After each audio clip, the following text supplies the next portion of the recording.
Well, before we kick off this episode, I got to tell you, Nature Bee have come up with something dangerous. Their new Power Bee Bite Bars. Chocolate caramel or peanut honey choc chip.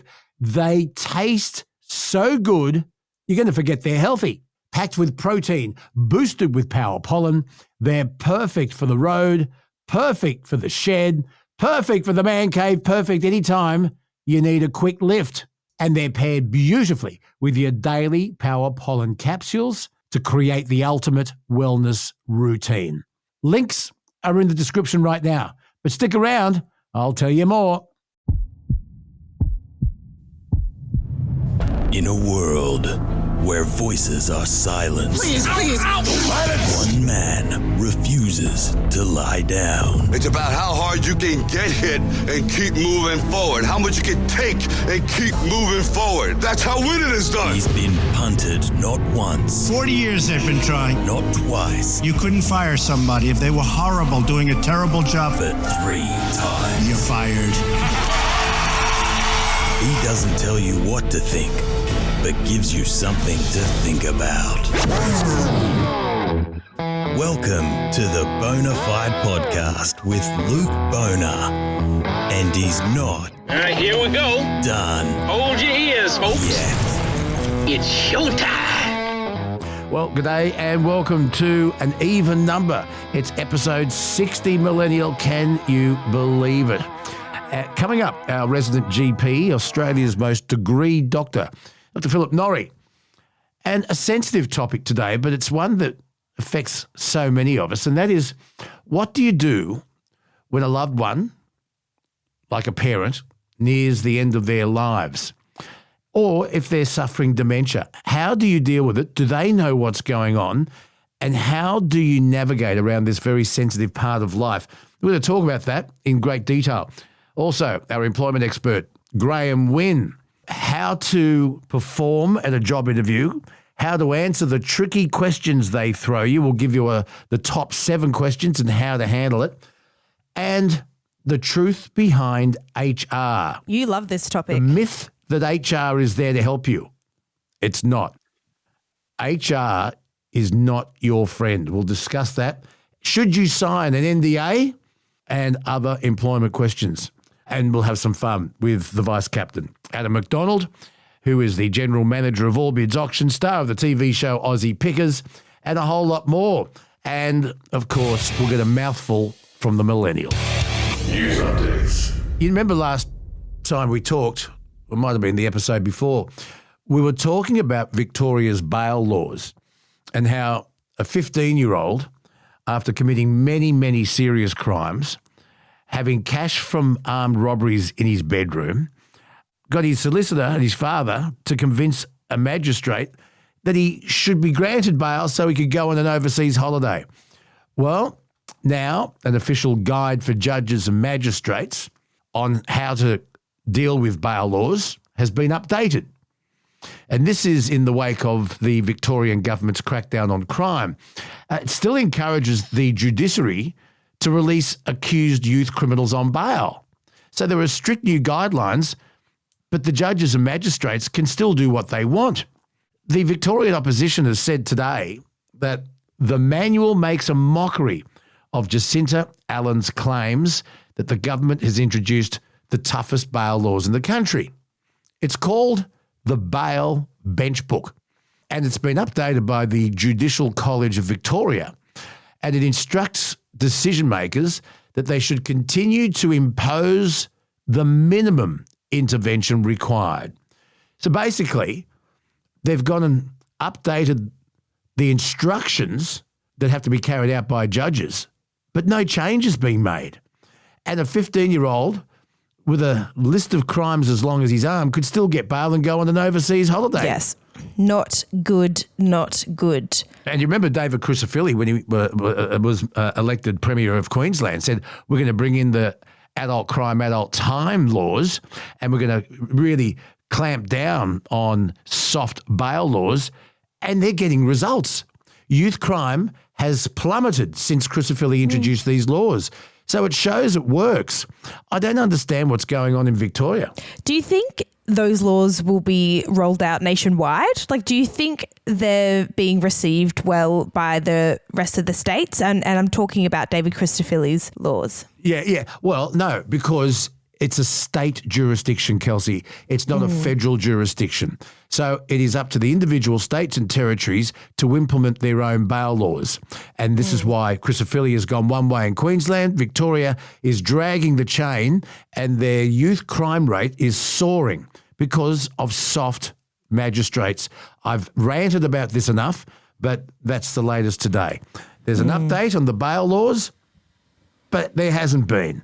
And you watch juvenile classic. crime. It is unbelievable. Now, there's something here that maybe you can help me with. I didn't know about Selena Gomez until I started watching Only Murders in the Building. And I actually think she's the weak link in that show. She's okay. I love Steve Martin and Martin Short, but I'm not big on Selena Gomez in the role. I've watched a few episodes now because of Shane Adam Bassett bullying me. I'm only joking. I'm glad he put me onto it. But she's a singer, and she recently got married. She actually started out on Disney Channel, I'm sure before Wizards of Waverly Place, but Wizards of Waverly Place was the first show that I saw her in. Okay. She actually started out acting. Well, I've never heard of it until Only Murders, so I'm really behind it. But she was given a new lease of life because a friend of hers donated a kidney. And now there appears to be rumours of a feud between the two because Selena Gomez got married. The woman, actress Francia Razor, who donated her kidney, wasn't invited to the wedding. Now, what do you make of this? We don't know that for sure. I don't believe anything that comes, especially when it comes to celebrity gossip. I don't believe anything that comes from the Daily Mail when it comes to celebrity gossip, because I think we cannot pretend to know what goes on into the lives of celebrities. They pay quite literally millions of dollars a year to keep their lives private and to keep what they want in the headlines. That's why they have publicists. I wouldn't believe it. I wouldn't give it any attention, which is what we're doing now. I think it's bullshit. I think it's bullshit. But if somebody does donate you a kidney, you'd invite them to the wedding, wouldn't you? Of course you would. And when Selena Gomez had her wedding, the headlines that actually came out from it was, oh my God, she's kept it so private. Like, she hired this massive tent thing and all of the paps were complaining because they couldn't get any drone shots. What celebrity wedding was it where there were black umbrellas up everywhere? Do you remember that?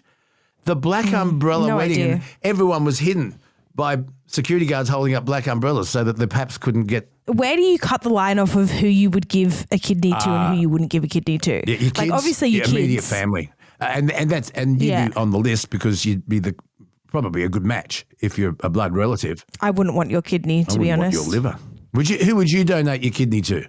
Who's number one? Nathan. Okay, so let's say you're not a match. Your sister? Storm. That's mum? about it.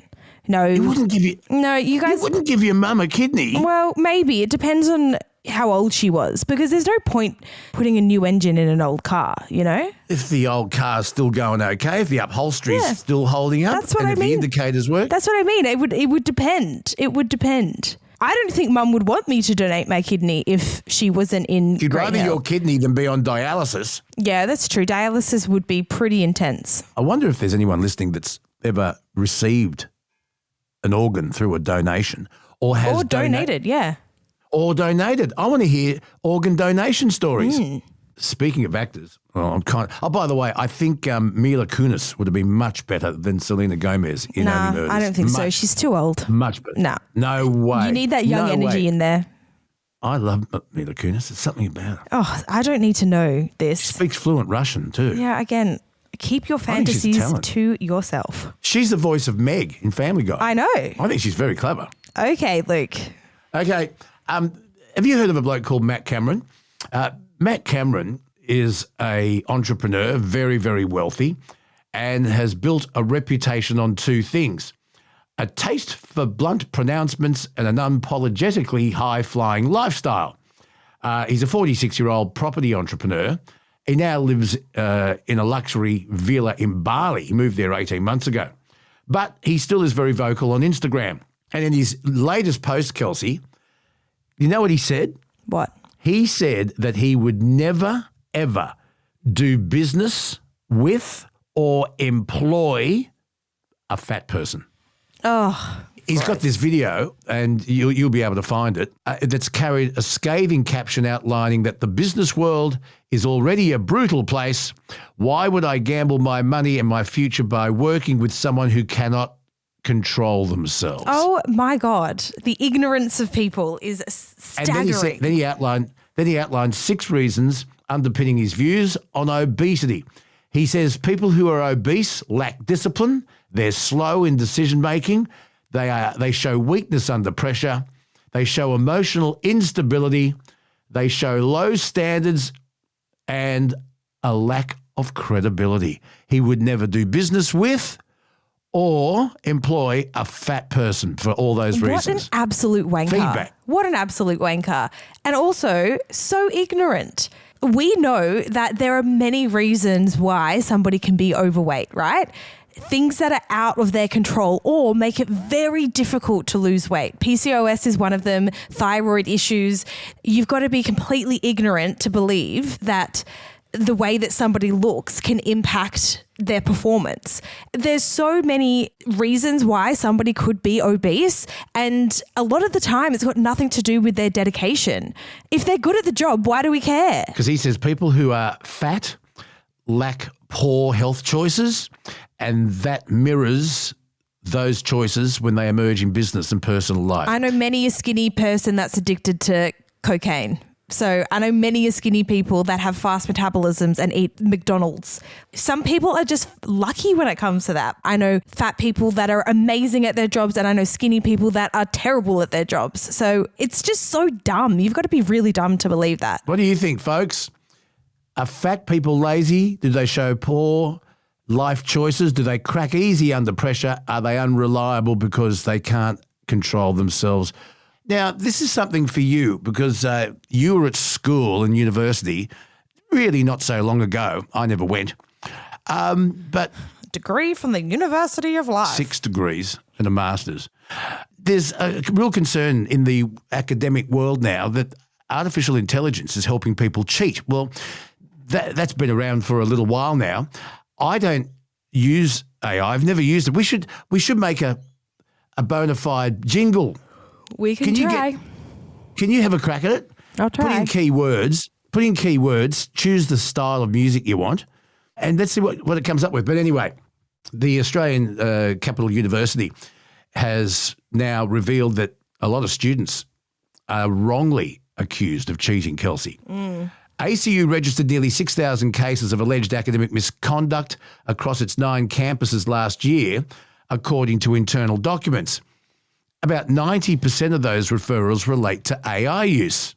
Now, in a statement, the Deputy Vice-Chancellor, whose name is Tanya Broadley, has said that those figures are substantially overstated.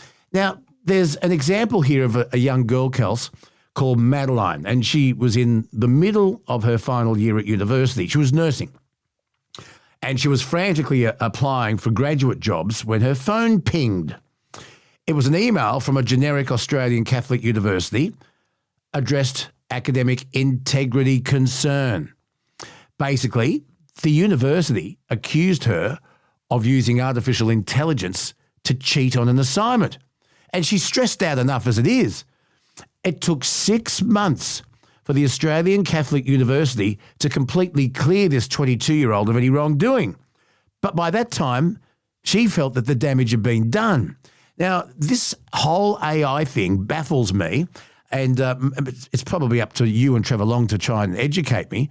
That's a terrible, terrible thing, one, to be cheating, but to be accused of cheating when you haven't, because the diagnosis of how, if people are using AI is flawed, a lot of innocent people are going to be tarred with the wrong brush. What do you make of this? Yeah, I've heard lots of stories like this, and I have to say I just got out of university before AI became like a proper thing. So I'm thankful for that. Something that I've read is that, have you heard of Grammarly? Oh, yeah, It checks your spelling and your grammar and stuff like that. Yeah. So do you use that? No, I don't. I probably should, to be honest. You definitely need to put it on your computer. I guess like the engine of Grammarly uses AI to detect spelling errors and stuff like that. And Grammarly, I remember listening to this one story. It was from America. Grammarly was actually a recommended program that was given to students by the university. And this girl was flagged for AI use in one of her papers. She did some more digging and found out that, Grammarly uses that it's powered by AI. And that was what was pinging their system. Because just remember, when these systems, they're not just reading the text on the screen, they're reading like all the back end metadata. Plagiarism checks have always been a thing at uni, and it's rough. It's rough. Yeah, well, there you are. If you've had any experience along these lines, please let us know. Now, let's hear what you guys had to say. We got an email from Cameron. Hi, Luke. Great to hear you on 2GB, filling in for Clinton Maynard recently.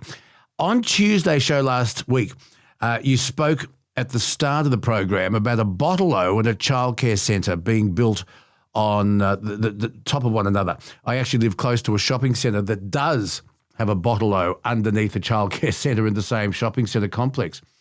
I personally don't see any issue with it because there are security cameras everywhere and the people are well behaved. Yeah, it was a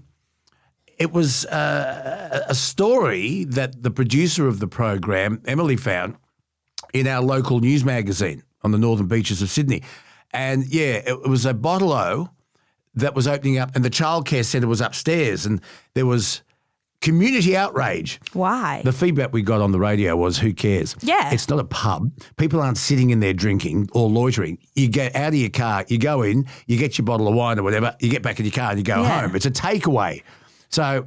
And also the people that need alcohol the most are parents. Yes. And if you're worried about the welfare of your children, well, go and get a couple of bottles of wine because the bottles of wine are probably the reason your child's in the world in the first place. Yeah, exactly. Gary from Inglewood has sent this. We love Gary. Just seen you on Facebook with the mature. Maybe you could remember this one. It's our vintage. I warm my voice up. When your life is in danger, when you're threatened by a stranger who you're going to call, it's Super Chicken. Do you remember that? What is that? It was a cartoon. Oh, never heard of it before. Look it up. Go to YouTube and insert here the Super Chicken jingle. That was very good. I love the chicken at the end. He's good, isn't he? When you find yourself in danger, when you're threatened by a stranger, when it looks like you will take a licking, there is someone waiting who will hurry up and rescue you. Just call for Super Chicken. Fred, if you're afraid, you'll have to overlook it. Besides, you knew the job was dangerous when you took it. Can you do the chicken sound? I'm not going to do that, Kelsey. Come on, I'm not going to lower myself. do it. No, I'm not. Do it. Yeah, the things you make me do. No wonder I'm losing credibility. Yeah. Go on. Your line should have been, you never had any in the first place. I was waiting. You missed your chance. You said it, not me. Got an email from, I'm just a step ahead of you. Got this email from Christian. Hi, mate. I was wondering if anyone had advice for an experience I encountered on the 28th of the 8th. I had a guy who was hiding in the bushes on the Warrego Highway. He made eye contact with me and tried to run in front of my truck. I used evasive manoeuvres and tried to miss him, but he hit the left-hand side of my truck, which resulted in him losing his life. His suicide has made me feel like I don't want to drive anymore. I know it's not my fault, but I feel like I've just lost my mojo. After 39 years in the transport industry, I don't know what to do. Look, this is a good topic for Rod Hannafy because a lot of people do choose suicide by truck. That is... And I actually know a bloke who was driving on one of the main roads just down here, and a bloke drunk out of his skull ran down the medium strip, the grassy strip in between the lanes, and just ran out in front of him. And he was driving a big truck with bull bars, killed him outright. And I was really concerned about how that was going to affect him because he's a very good friend of mine. And he said, I'm fine. I had nothing to do with it. I wasn't speeding. He ran in front of me. He was pissed as a fart. Sorry. He just moved on. So people handle these things differently.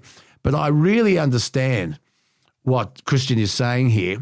And it is a good question for for Rod. And the Reverend Jim is probably also someone that he could talk to. I can, if you like, I can get the Reverend Jim to give Christian or get in contact with Christian, eh? Yeah. Shall we do that? Yeah. But I was wondering, are there support services for truckies that have been in these situations? Because it seems to be like a common thing, and you would think that there's got to be some type of support, proper support line. for We'll truckies. find out next time we'll find out next time we talk to Rod, but it's not just truckies, train drivers too, Kels. Yeah, true. Train drivers too. Yep, 13 11 14 is the lifeline number if You need help. And they're open 24/7. There's someone there right now and it's free. Oh, and Kelsey, you had something to add. Yes, I do. So we had a bunch of emails from you guys with some suggestions on who we should talk to. Michelle Bishop was in there, Chris Waller, Brett Hansley. They were sent in by Katie, Gary, Brian. We've got your message. I can tell you that we're actually already working on some of these people. But thank you as always for your input, and I'm trying my best to make it happen. But keep it coming. Keep the emails and the suggestions coming. You've seen the message Chris Waller sent me, Kels, and we will hopefully have Chris Waller on next episode. Hopefully. Or the one after, as we get closer to the Melbourne Cup. But Chris Waller, one of the world's greatest horse trainers, the trainer of the legendary horse Winx, of course, plus many, many others. And he's a good mate. And he's very, very busy, but we'll get Chris Waller on. I may have to get up early to record Chris because he gets up at 2 to get to Rose Hill by 3:30. And it'll probably be while he's in his car. Yeah. But we'll do it. We will bring you Chris Waller and Michelle Bishop and as many others as we can. Please keep those suggestions coming in. Coming up here on episode 60, how to deal with someone who knows they're facing the end. Dr. Philip Norrie joins us next.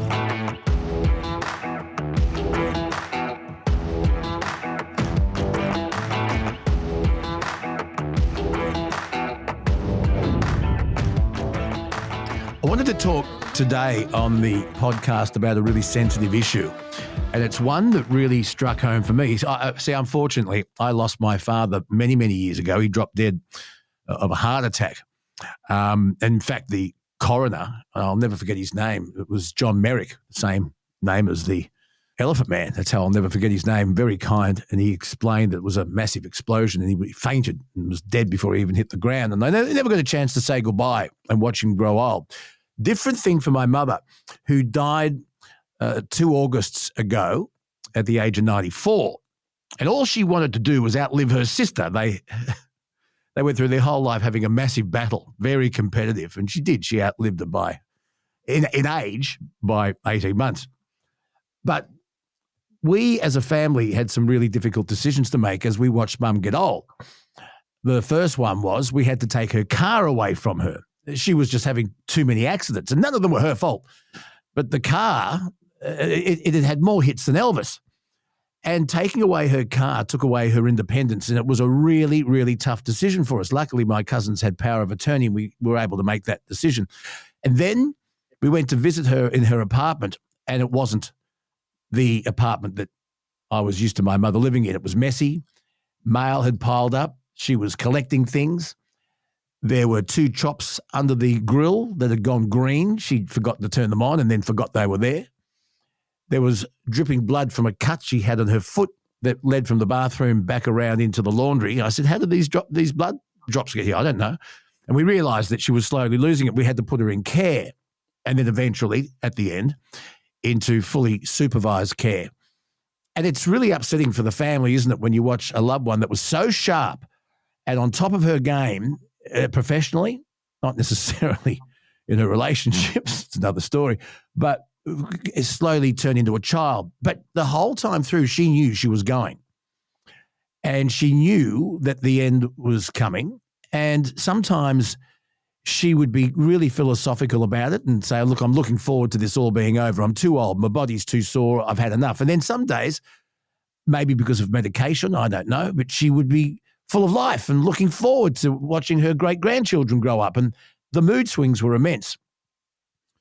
But at times of clarity, before her dementia really set in, she knew she was going.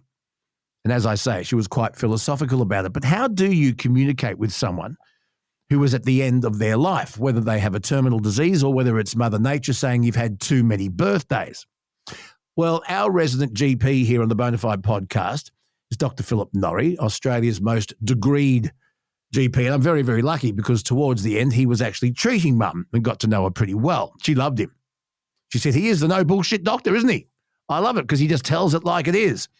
And she grew to like him very, very much. And he was there at the end of her long 94 years.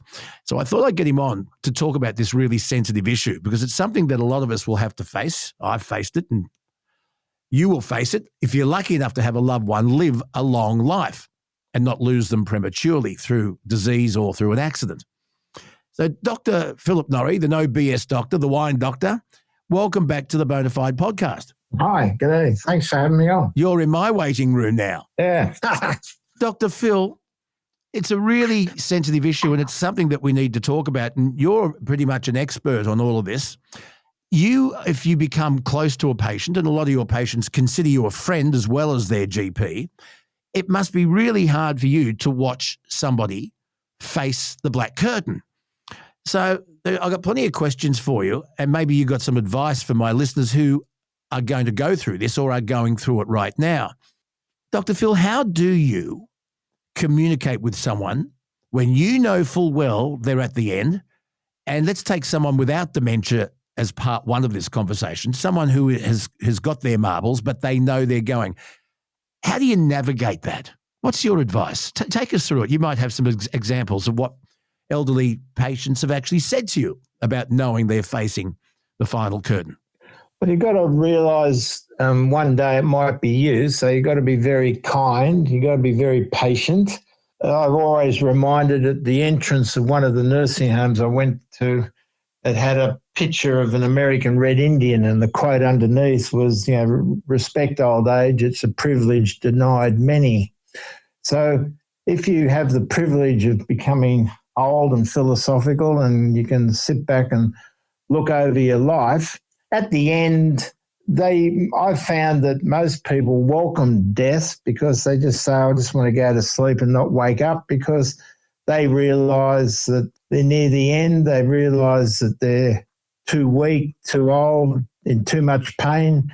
Most people have got a lot of arthritic pain and they're sick of the pain. And as I said, most of them welcome death. They say, I hope I just fall asleep and don't wake up. Which is what happened to Mum. Yeah. So I'm not afraid of death in old age if it comes at the right time, because I've seen so many people die and they embrace death. So I don't have a fear of it. I have a fear of dying and not at the right time, because if you become demented, well, you have no cognition of it. If you're demented, you're not aware of it. So that's a blessing in disguise. And the only people who suffer are your loved ones and the carers. So I was thinking of becoming really badly demented at the end and annoy the shit out of my children. This is payback. Yeah, it's funny you should say that. Be kind, and be kind to your children, because they're the ones that will pick you home. But yes, they pick your nursing home. But it's also, as I said, one day you'll be there. So just treat the person the same way you'd like to be treated. I want to get to some of the, and it sounds gruesome, but some of the deathbed confessions that you've heard from your elderly patients. But before then, I mentioned in my introduction how difficult it was for me and my cousins to try and communicate with Mum when we knew that cognitively she was losing it. And taking away her car was the first thing. And boy, oh boy, was that tough. And she absolutely howled about it because her independence had gone. But we had to make that decision. And then having to move her from her fully independent, beautiful unit that she had in Newcastle to move her to Minkara, which was not full care at first. She was independent. She had her own flat, lovely view, and the meals were good. And she hated being around old people. She said, I'm not that old. These old geriatrics, they honestly, they're off for the fairies. Why am I here? And she wouldn't participate in any of the community games or outings. She thought she was better than that. You met her. She was a very strong woman, and she never gave into it. But then when she kept falling out of bed and they weren't equipped where she was to give her full-time care, we had to put her into full-time care where you got to know her. And that was a difficult decision too. So how do you communicate with someone when you know full well they can't look after themselves, but they're insistent that they can? Well, you just got to be a realist, a realist is an idealist with experience. So I saw her when she was in Minkara with the cat, and she used to love the cat. The simple thing to do about the car is lose the keys. Okay, I always tell people, just say you can't find the car keys, just pinch them so that they can't drive their car because they haven't got the car keys. And you can't find the car keys. Oh, sorry. Now, with nursing homes, they should try and divide them into demented units. Okay, so the demented people are isolated from the general population, so you don't get that feeling that everybody's demented. And now they don't call them dementia units; they call them mind care units. So it's a nice euphemism for it. So they're mind care units. So if you're in a retirement village, hopefully they can sort of separate the dementing ones into one unit and the rest into the rest of the nursing retirement village. But you can't always do that. And they do get frustrated having to deal with other people who are losing it, and when technically you're not losing it mentally. But in nursing homes, they try and separate the demented people into a dementia unit so the rest of the population is normal. But you got to remember that dementia is now our number one cause of death. It's leapfrogged over heart attacks and strokes. Normally it's vascular disease, heart attack and strokes. Now it's dementia. And that's a sad thing because you see the person that you knew, the body's there, but the mind's not there, the memories aren't there, personality's not there. They call dementia the second childhood because you end up in bed wearing a nappy, being fed like a baby, which is sad, very sad. The staffing is so important. And for somebody to dedicate their professional life to helping these people, and my mum became towards the end, the last month, really abusive, struck out at a poor, beautiful nurse that did nothing but try and look after her, called her every name in the book, and she was just awful. And yet the staff was in front of us anyway, the staff was so patient. It takes a really special person to be able to do that. It's not everyone's cup of tea. And I've got to say this, where Mum finally ended up, my observation was a majority of the staff seemed to be Filipino. Is that because Australians don't want this sort of a job? Look, I've been a doctor for nearly 50 years and I've always done house calls and I've always visited nursing homes because as far as I'm concerned, that's part of the job of being a GP. It's your duty. Unfortunately, I'm sort of the last of the Mohegans and people following aren't really interested in doing nursing homes or visiting people in their home with home visits. They just like to stay in their medical centre. But when I started, the sisters were usually skippies, Aussies. We're in the Northern Beaches, so there's a large Yugoslav population then. It was Yugoslav then, now it's Serbian and Croatian and everything else. But there was a lot of Yugoslav carers. And then the nursing sisters sort of got replaced by Filipinos. The people who are really good now are the Nepalese and Tibetans. We've got lots of Nepalese and Tibetans, and they're basically the dominant carers now. And it's part of their faith, the Buddhist faith, to respect old people and to care and love old people. And I think we should be so grateful that we've got these people because nobody else wants to do the job. I mean, who wants to be abused and then you got to feed them, you got to clean them up after they're pooped or piddled? Yep. When you dement, if your the frontal lobe of your brain governs your right and wrong and good and bad and all that sort of stuff. So if you get frontal lobe involvement of your dementia, you don't have there's no brakes, there's no off switch. So you can become the opposite personality. Instead of being kind and nice, you become very abusive.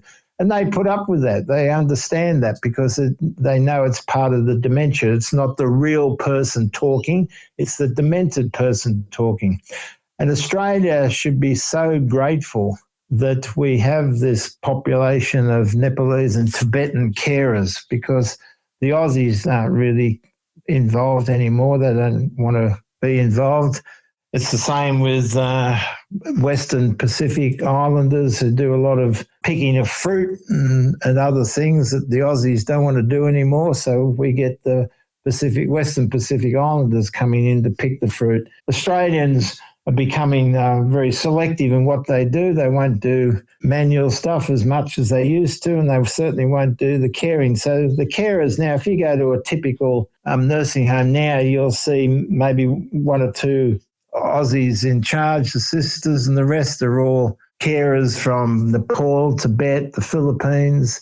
I just did a house visit to Kokoda, one of the hostels and war vets at Collaroy, and everybody was Nepalese or Tibetan. There weren't any Aussies at all. Yeah. So that's from sister down. Isn't that amazing? That Australians, it appears that Australians don't want this job. It's a very, very hard job. The care was unbelievable. The love and the patience that they had was just incredible. The one thing I did find frustrating was a slight language barrier. Sometimes it was hard to communicate with them because their English wasn't that good. I found that a bit frustrating. Well, now, I mean, I crack jokes all the time and all that sort of thing with people, and they eventually get around Aussie humour. I mean, yesterday, for example, I was at one nursing home and I said, this person, they were worried because this person who's 101 wasn't eating and drinking enough. And I said, well, he's 101, he's near his end. Just let him do what he wants to do. If he wants to eat, feeding. If he wants to drink, let him drink. If he doesn't, just leave him alone. And I said, just give him TLC. And she didn't know what TLC was. Yeah, I see. Tender loving care. Yeah. All he needs at the end, 101, near your end, all you need is love and TLC and be left alone. And dignity. And dignity, yes. We as a nation should be so grateful to these people who are caring for our older patients because nobody else wants to do it. I want to talk, I'll get back to how you communicate with an elderly person in a second, but just getting on to what young Australian doctors want to actually end up being. It's just an observation, but I find a lot of doctors don't want to do what you do, and that's be an expert on everything, a GP, and they want to specialise because they think that's where the money is and the prestige is. Is that your observation? Yep. Basically, when I went through, it was 50-50. 50% of us wanted to be GPs, 50% wanted to be specialists. Now it's 10-90. 10% want to be GPs, 90% want to be specialists. Yeah, but you could have been swing. You could have been anything in the world. You could have been you could have been a brain surgeon, a cardiologist. I mean, with your degrees and your academic record, you could have done anything you wanted, but you chose to be a bulk billing GP. What made you decide that? Because you deal with the whole body. As I say to people, I deal with from conception to cremation. Okay? Imagine if you were an orthopaedic surgeon. In the good old days, an orthopaedic surgeon would cover everything, but now you're a knee surgeon or a hip surgeon or a shoulder surgeon, Hand whatever. surgeon, a foot surgeon. Yeah, so how exciting is it going to be? Oh, my next patient's going to be another knee. With me, I don't know what's going to walk through the door. So I'm dealing with the whole person, okay, and not just the knee. And in 10 years' time, you'll go to the knee surgeon and you'll say, oh, look, that's the right knee. I only do left knees. You'll have to go to the guy next door. He does right knees. Really? It'll become that so special. It'll be that specialised. But anyway, I'm being sarcastic. I chose general practice because, one, I deal with the whole person. Two, I'm not going to be bored seeing the same bloody thing over and over and over again. And number three, it gave me time to do my main passion, which is history, medical history. They did a survey, the College of GPs did a survey of registrars recently because everybody perceives GPs are not good enough to be specialists and GPs are dumber than specialists. and GPs are the sort of lower echelon of medicine. So the College of General Practice interviewed specialist registrars and said, why haven't you done general practice? And the replies astonished them because all the people said because it'd be too hard.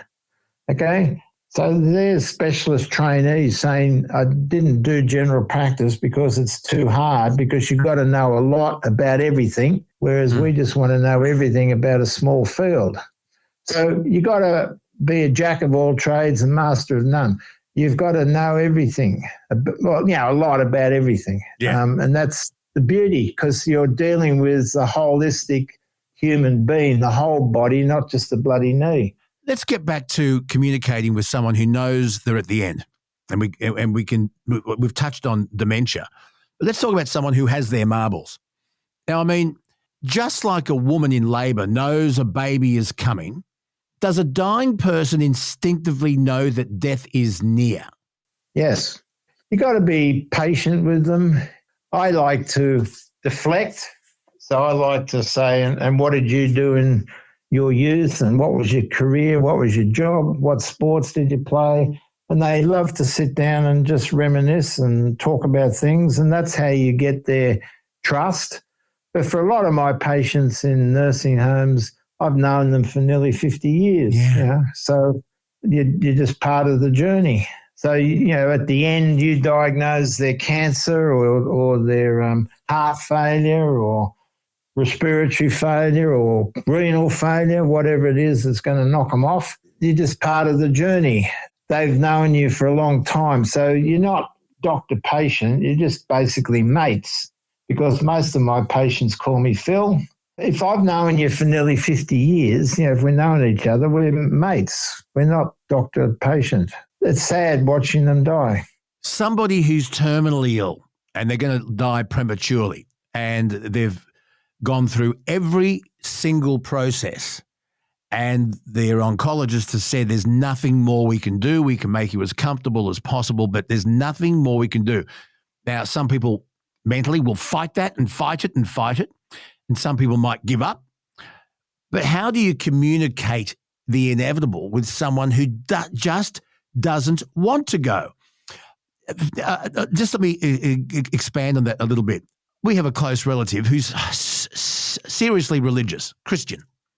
And she says, and she's in her late 80s now, and she said, I can't wait to meet Jesus. I'm looking forward to it. I'm not scared at all. I believe there's a heaven waiting for me, and I'm looking forward to that experience, which is great. Religion can give you a lot of hope and something to indeed look forward to, because you've been told and you believe that there is something better around the corner. Ricky Gervais is a very, very famous atheist. He's not scared of death either, because he says, I won't know it. It'll be just like going under general anaesthetic, and I'll be out and I won't know what's going on around me. So it's inevitable. It's going to happen. So he's not scared of death either, and he's an atheist. Do you find some people are just so scared of what's around the corner, they can't bear the thought of not waking up on a beautiful spring day with sunshine and their kids and their grandkids, and it frightens the shit out of them? How do you deal with that? I've been realistic. They have to realise the inevitability. I show them, their chest X-ray, for example, with the tumour in it, and say, this is there. It's too big. We're not going to operate on it. Blah blah blah, and eventually it's going to kill you. I've just had one patient of mine who's in her mid-80s. She's had cancer of the breast and cancer of the bowel, and she's under an oncologist, and became really short of breath, did a CAT scan of her chest, and her chest is full of secondaries. Now, we just sent her off to a palliative care unit because she's so short of breath that she's distressed. She can't sleep. She can't do anything because of the shortness of breath. Puffers don't work. She hasn't got any chest infection, so we can't treat any infection now because that's gone. And she's just short of breath because the lungs are full of secondaries. She basically said, I want to die. I can't stand this anymore. So she's off to the palliative care unit. It's very rare that somebody fights it, I find. I find that if you're normal, mentally and you're elderly, you embrace death. You just want to go to sleep and not wake up. And that's the norm. It's very rare that by the time you're elderly and about to die, you've lived life, you're very philosophical about life, and being philosophical, you embrace death. That's what I find. Yeah, it's a really difficult time for everybody involved. But if you are spiritual and you do believe that there is a life after death and a reward coming, that's got to be of great comfort to you. Yes, very much so. That's one of the great things about religion. It gives people comfort at the end. But if you're not religious and you're just a normal person who is not religious, you still embrace death because you know it's inevitable and you know you're at the end of your journey. As I said, they all tell me, I just want to go to sleep and not wake up. And I think that's why I'm not worried about death, but I've been with people who are dying when they're young, and that's a tragedy because it's not, you haven't lived your life. At the right time, what's the most important thing about comedy? Timing. The comedy of life. At the right time, you'll embrace it. It's funny, there's a Blood, Sweat and Tears song, and When I Die, 1968. I'm not scared of dying, and I don't really care. If it's peace you find in dying, well then let the time be near. If it's peace you find in dying, and if dying time is near, just bundle up my coffin, 'cause it's cold way down there. I hear it's cold way. And when I die and when I'm gone, there'll be one child born in this world to carry on. Dr. Norrie, have you ever spoken to somebody who's died and physically and medically died and they've been brought back to life? What are their recollections? Do you, Dr. Norrie, do you believe there's something afterwards? No. I'm not religious. I wish I was, but I'm not really religious. I use the expression, when you die, you're maggot fodder, which is sad. Dear. Maggot fodder, or you get cremated. I've had people who have died and been brought back to life, and it's just they describe it like a tunnel. Then they come back, but the tunnel has a light at the end. Some, they've usually had a heart attack or something like that and they've been resuscitated and come back to life. There's very few of those, though. Yeah, they describe it as sort of like a tunnel or a bright light. Then they come back. And then others can't remember a damn thing because they're unconscious, Dr. Norrie, if you've got a patient who has their marbles, okay, and they're thinking clearly, but they know that death is inevitable and they're in pain, or they just want to end it and stop their kids and their grandchildren watching them slowly deteriorate, watching you slowly deteriorate.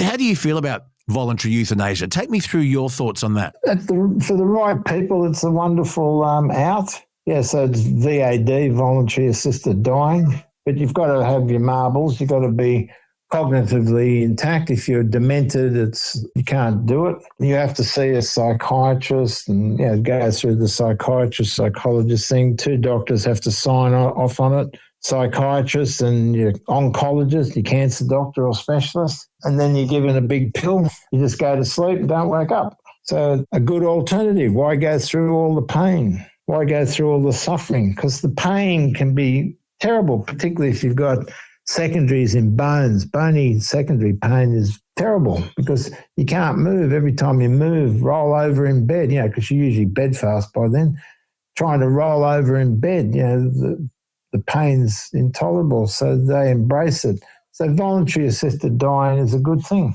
What limits are on the medical professionals who deal with this on how much pain relief they can prescribe and administer?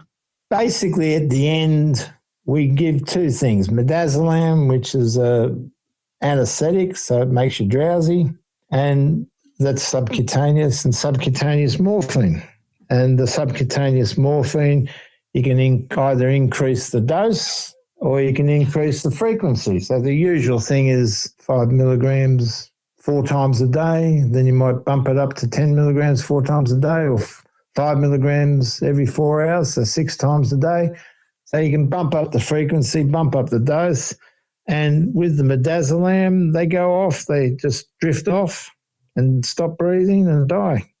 That's a lovely way to go, actually. You've got this drifting off with the midazolam, so you go to sleep, and then the morphine keeps you pain-free, and then eventually you stop breathing. Because I just want to get back to Mum. There'd be days when she was miserable and wanted everything to end. I want to go to sleep now.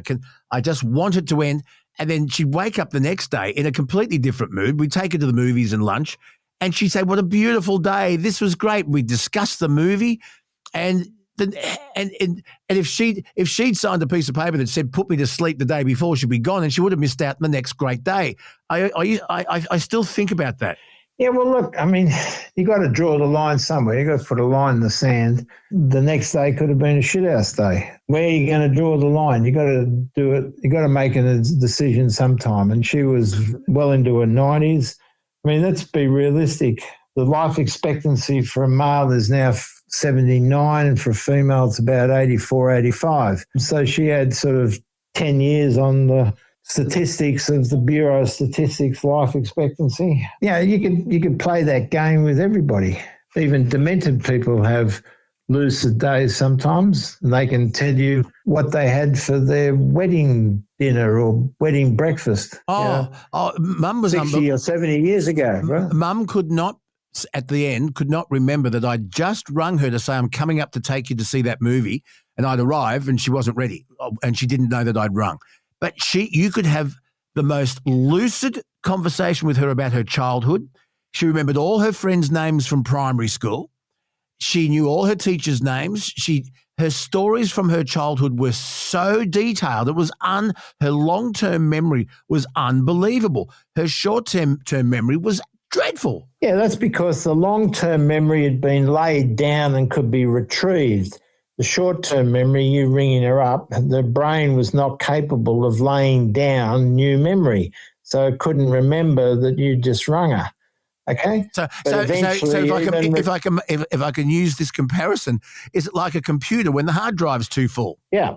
So basically, there's that, you can use that analogy, but it's more that the brain isn't working currently, and therefore it can't lay down new memory like you rang this morning, but it can recall and retrieve old memory. But if you get further down the track, it can't even recall old memory. So it's part of a general progression. The first part would be the brain can't function properly enough to lay down new memory, but it can retrieve old memory. But then eventually it won't even be able to retrieve the old memory and won't know who you are. You know, you stand in front of them, and they don't know you as their son, which is very sad. What advice have you got for people listening who are going through this with an elderly loved one, and they see someone they've known all their life completely change and become a different person?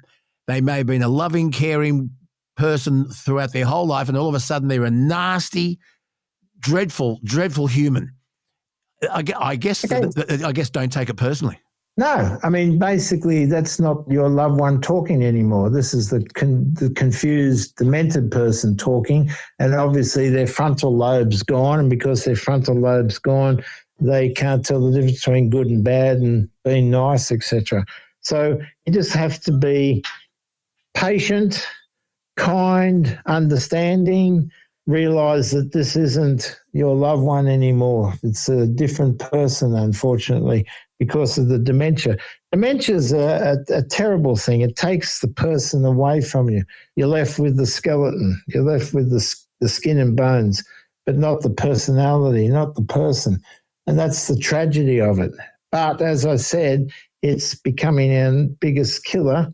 What annoys me about the health departments is they won't embrace owner therapy. Owner therapy is wine therapy, and that's why I'm the wine doctor. Tell us about resveratrol. Well, resveratrol is an antioxidant in the grape skin.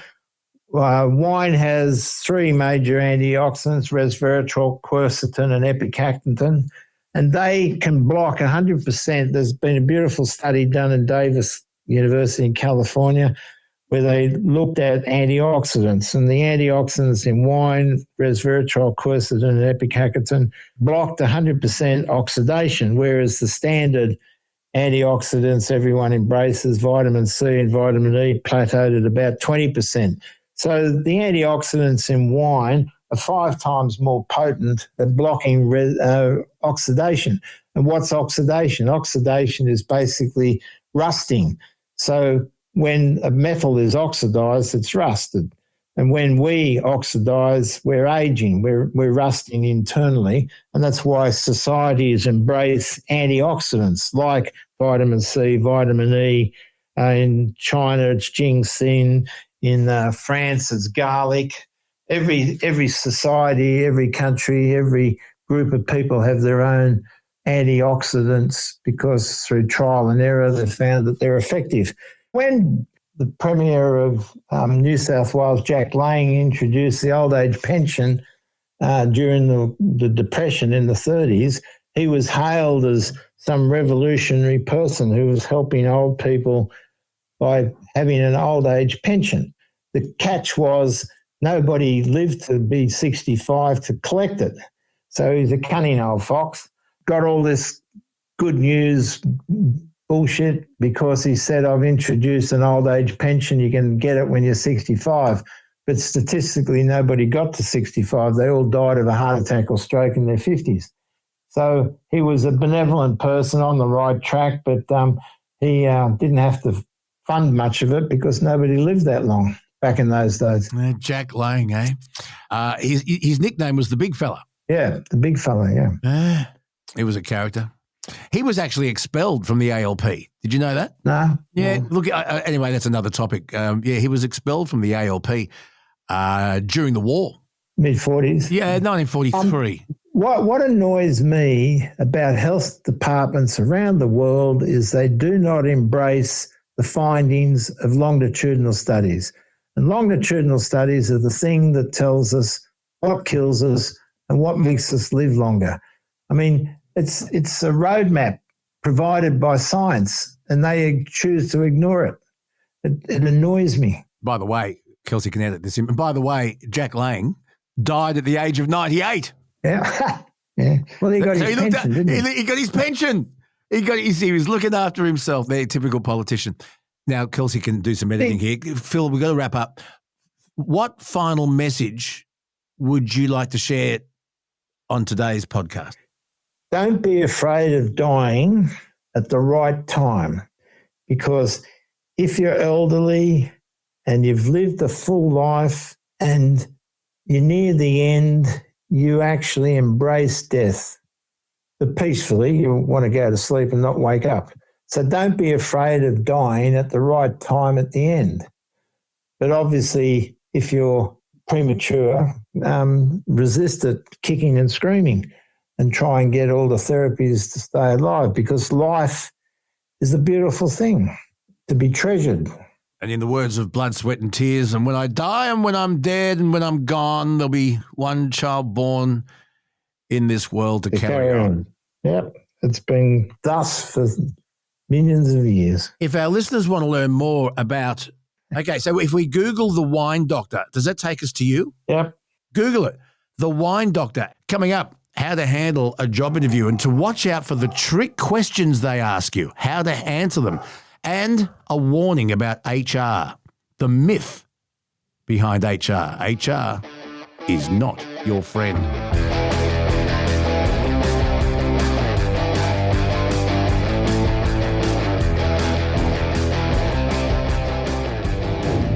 Well, it's amazing how many people I know have recently been made redundant. I guess another word is retrenched, but redundant means that your job is no longer needed. And the more AI seems to be taking over, the more jobs I hear from people in tech industries that they're training other people to do their jobs, but where it took a team of 2 or 3, it now takes maybe 1. Sooner or later, it's all going to be AI, and the only person employed will be possibly a security guard to feed the security dog. But when you go to meet your manager or whoever it is that has to give you the bad news, it's usually involving HR, human resources. Now, a common trap, a common myth with people I talk to is that they thought the whole time they were at a company that HR was there to help them, protect them, nurture them. No, It's a massive lie. HR is there for one reason. It is there to protect the company. I mean, just ask yourself this. Who employs HR? It's management. Who does HR report to? Management. And how many people have been asked to sign on applying for a job and on receiving a job, sign a form that says if there's any discrepancy with the parting of the ways, it's to be mediated through arbitration. It's to be mediated through arbitration and to not go to court. Well, the person taking over arbitration is appointed by management. I just think it's important we need to know this and how to cover yourself and what your rights are. And our employment expert is Graham Wynn from Superior People Recruitment. G'day, Gray. Good morning, Luke. How are you today? I'm very, very well. I was having a chat with a colleague the other day about HR, and this person was completely taken by surprise when I said, HR is not your friend. HR is management's friend. And this person went, what? Basically, I told them what I've just said in my introduction here. But you and I have been talking about this for a long, long time. Do not get lulled into the trap of telling HR while you're employed somewhere about what's going on, who's not performing, what manager you don't get on with and why, because it's a red flag that you may be a troublemaker and could be made to gently move you out. And HR, I think, has changed over the years. And many, many years ago, HR used to be the people that did the recruitment, the training, the onboarding, as they call it. And they basically were there with your friend to make sure you had any problems whatsoever, you went to HR. If somebody offended you, you went to HR. And that's how HR used to work. It changed dramatically a few years ago when HR became more about the employer rather than the employee. And basically HR now, if you like, they're there to make sure the company don't get sued. That's their job now, is to protect the employer. They really don't do anything to do as much as they used to with the employees as much. The recruitment is now done by line managers or supervisors or other managers. HR get very little involvement in that at all. It's done by individual managers. So HR's job these days is about compliance and making sure the company are doing the right thing so they don't get sued. That is HR's job now. It's basically a check, if you like, to make sure the company are doing the right thing and don't get sued. So they're really there for the benefit of the employer rather than the employee, which in the years gone by, they were there to help the employee. That has changed. So HR's primary function is to protect the organisation. Correct. HR has then got to prioritise the company's interests, and that can often conflict with individual employee concerns. Correct. And there are some good HR people out there who've been doing it for many, many years who still put the employees as quite important. But if you look at the salaries of what HR people get these days compared to what they were getting 10, 15 years ago, the astronomical pay scales they now get because of their importance to the organisation to protect the employer, their salaries have gone up dramatically. And it's one of the highest paying jobs going now, HR, in large organisations because they're there to protect the employer. Whereas in the past, it was seen more of an admin kind of role, as you say, an advocate kind of role, and they really weren't paid as highly. But these days they're paid an astronomical amount of money because their job is to protect the employer. And so therefore they're rewarded accordingly because employers getting sued can cost far more money than what they're paying the salary to the HR person. I can give you an example, and I've got plenty, but here's one. I was working at a station years ago where one of the main presenters, certainly a significant presenter at the station, was having problems at home and was also suffering with a substance abuse problem, and spoke to HR about it, hoping for a bit of sympathy, and that might explain some absentee time that he'd taken and trying to explain the stress that he was under. Over a period of 4 months, he was moved out, and he could tell that the attitude towards him from management went from jovial and friendly and pats on the back and to complete shutout, complete isolation, and basically moving him out of the place within 4 months of talking to HR about his personal problems.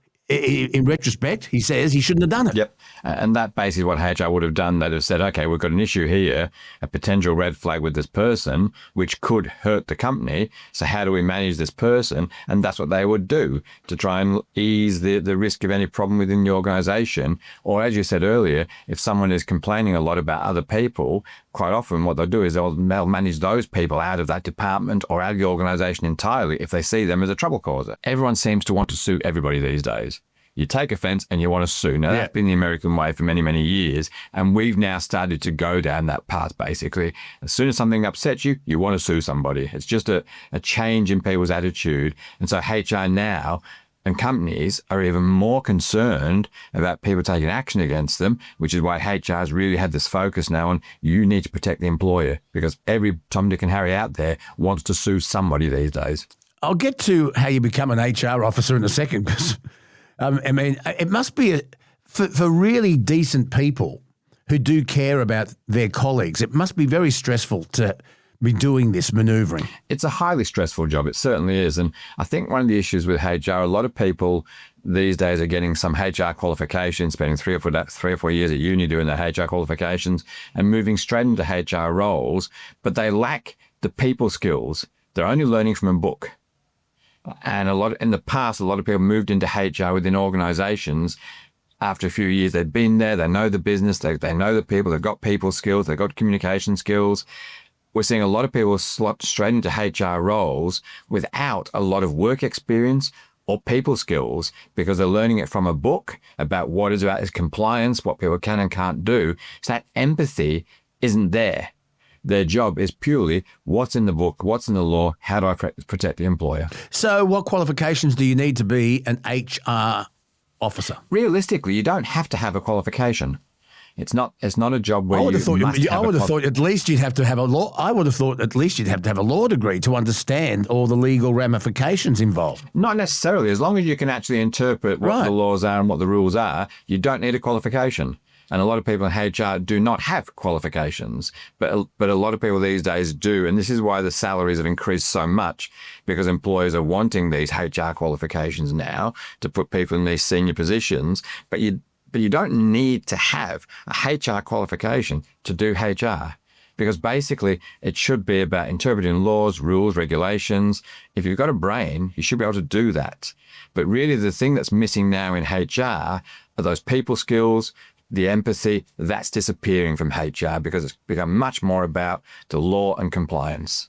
There was another example of an HR officer getting very chummy with the staff at staff social functions, birthdays, organised staff outings, where especially when alcohol was involved. And I was talking to one employee years ago who believed that she'd become friendly with another female who was an HR officer, but felt that every time they went out socially, she was being interrogated.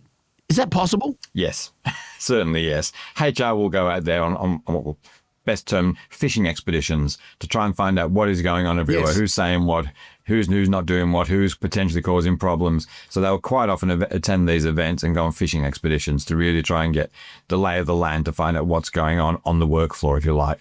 Yeah, but I'm using the word interrogation because she did. That's the word she used. It was always when there was a bit of alcohol involved and people were a little loose. Loose lips sink ships, as they say. Yeah. And yeah, certainly once alcohol is involved, people do talk more freely and openly. And so, yeah, they're good fishing expeditions for people wanting to really get a feel for what people think about the business. What's your advice to our listeners who find themselves in an office across a desk from an HR officer? You've got to be very careful what you say. What's your advice?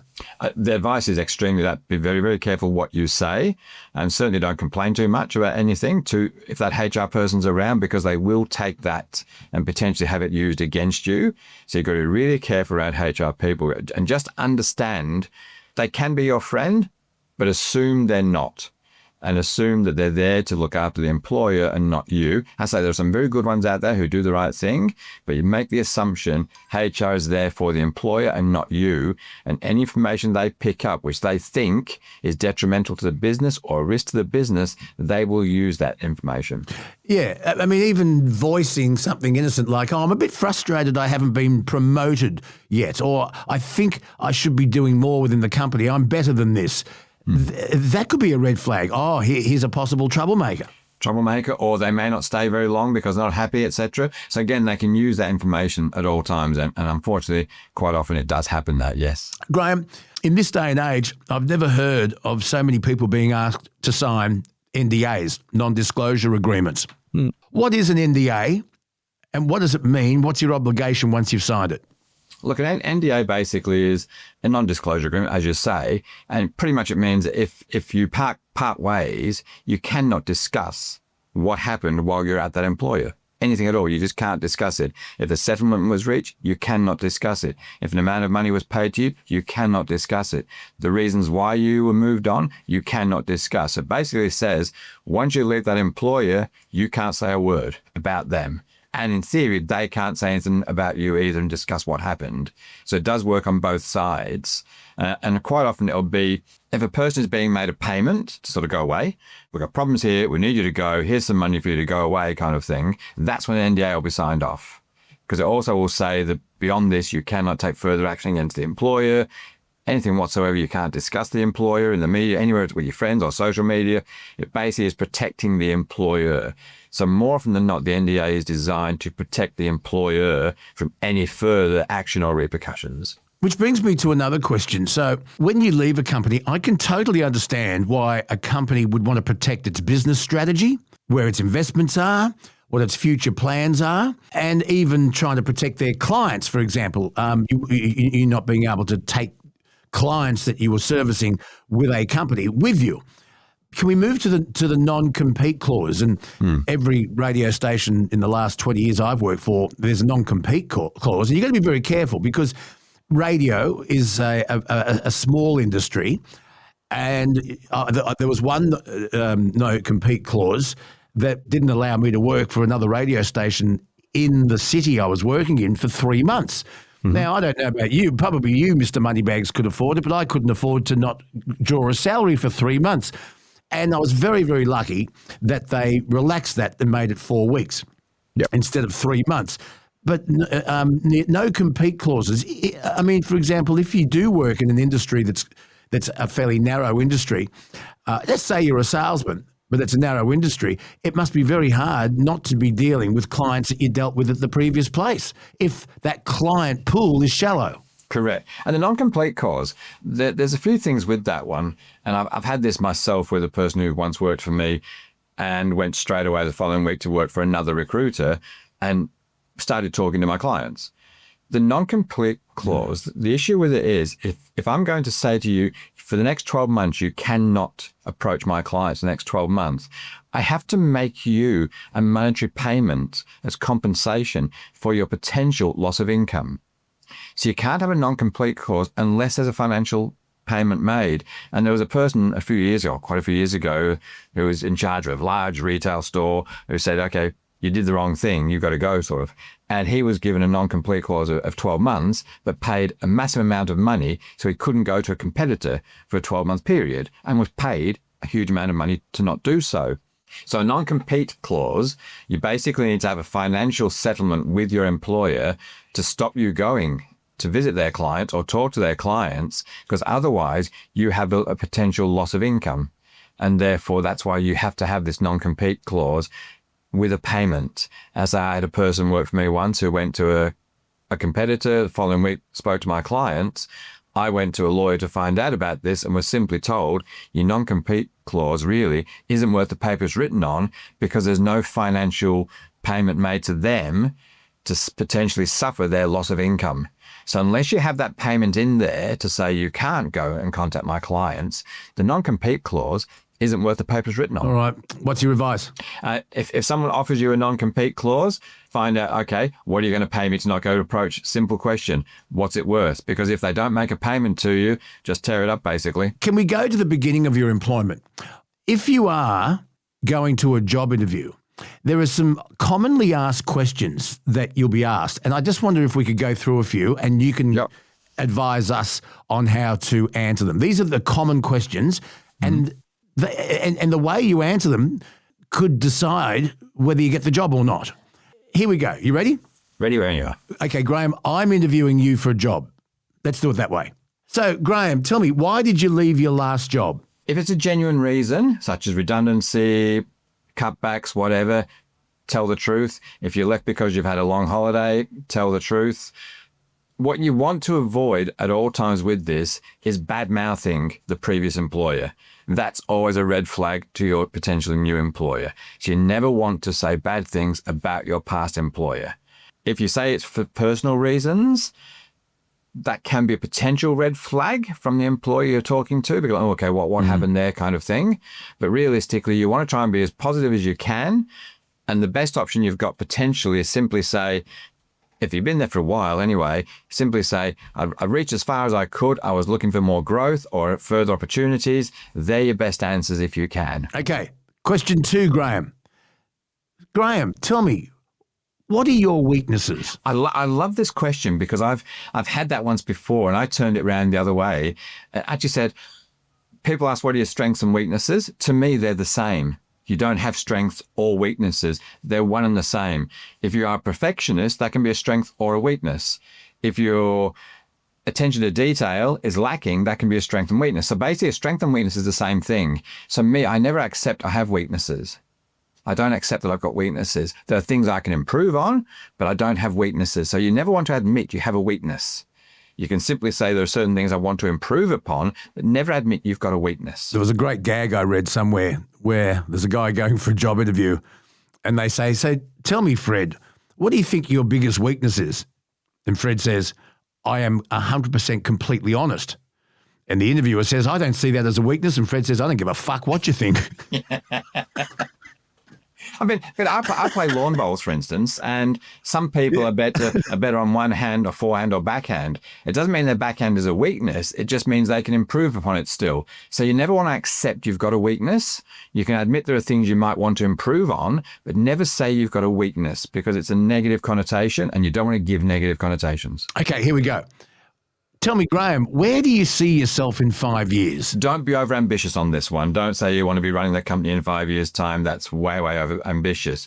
You want to turn that one around a little bit if you can and ask the employer, how do you see the role developing over the next 4 or 5 years? Because that would certainly impact where I see myself in the next 5 years' time. So try and turn that question around back to them. Tell me, Graham, tell me about the last time you failed. And again, come back to them and ask the question, are you talking in a workplace or on a personal level? Ask them back. So always try and get clarification of what they're looking for in a question. If they turn and say on a workplace issue, then try and find something which is a long time ago if you can, and maybe something quite trivial rather than something major where I stole $3,000 from the company's safe and got caught. That's not the sort of thing you want to know. So basically, and if you do find something you failed upon, you want to follow that up with what you did to try and make sure that never happened again. So turn that negative into a positive. So if you do admit you failed at something in the past, then follow it up by saying what you did to ensure that kind of thing didn't happen again. So you've turned that negative straight away into a positive. Yeah, and this is how I've grown and learned from that. Yeah, that's what I would do. Here is a really tough one, Graham. Tell me, what are your salary expectations? A couple of things here to think about. Number one, if you've gone through a recruiter, you should know what the salary range for the job is because the recruiter would have told you that. So if I've said to you the salary range for this job is $80,000 to $100,000, do not simply go in and say I want 120 because it's not going to happen. So if you've been told what the salary range is, stick with that.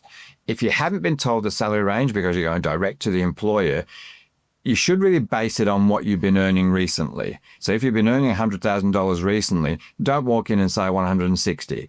Be realistic. It should be comparable to what you've been earning recently. And you can also do research. You can go onto job boards and do research on what jobs are paying, what salary ranges. So you should have an indication. You don't want to oversell yourself, but you don't undersell yourself either and ask for too little. Because if they think you're asking for too little, they won't think you're up to what the job is all about. So again, if you're spoken to a recruiter, you should know the range. Stick to that range. I reckon that's a really tough question, but thank you for that. Of course, you've got to do your research on the company that you're being interviewed by. So when they say, what do you know about the job?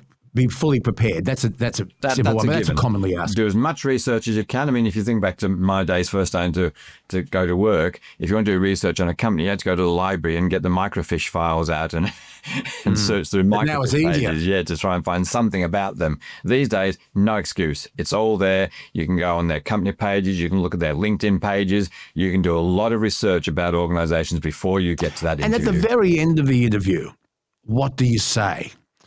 Would you say something like, so tell me, do you have any hesitations about hiring me? And if so, what? Would you say that? No, I wouldn't. What I try and do in interviews is and we run these seminars around interview processes. Everything has to be positive. You need to turn every question into a positive in some way. Do not give them an out. Do you have any hesitations about me? That gives them an out. You don't want to give them one. At the end of an interview, realistically, you always want to finish with showing them your interest, how interested you are in the job. That's the real thing. You want to leave them with a real, I'm really keen on this job. I'm really interested in this job. And the question you want to ask is, when can I expect to hear something? If I haven't heard within a week, can I touch base? That's the kind of question you want to ask.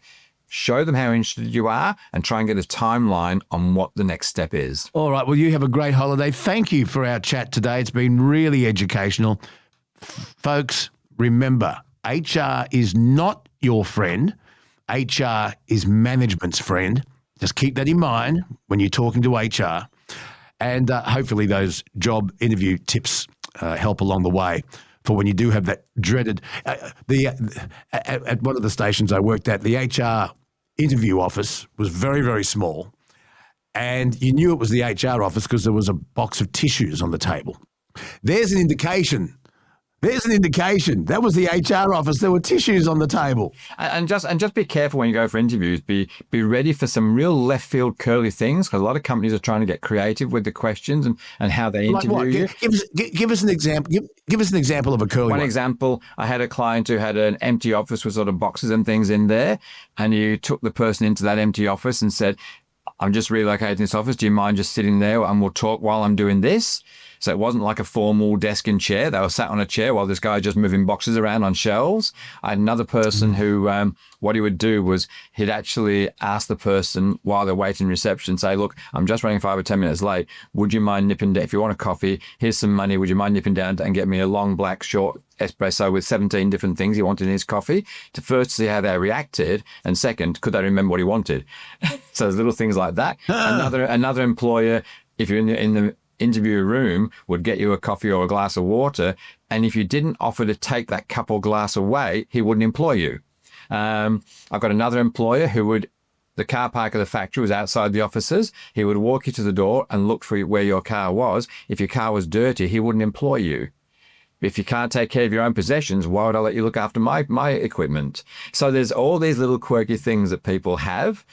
So yeah, just be prepared for anything, that the minute you walk into that environment, you're on show, you're being interviewed.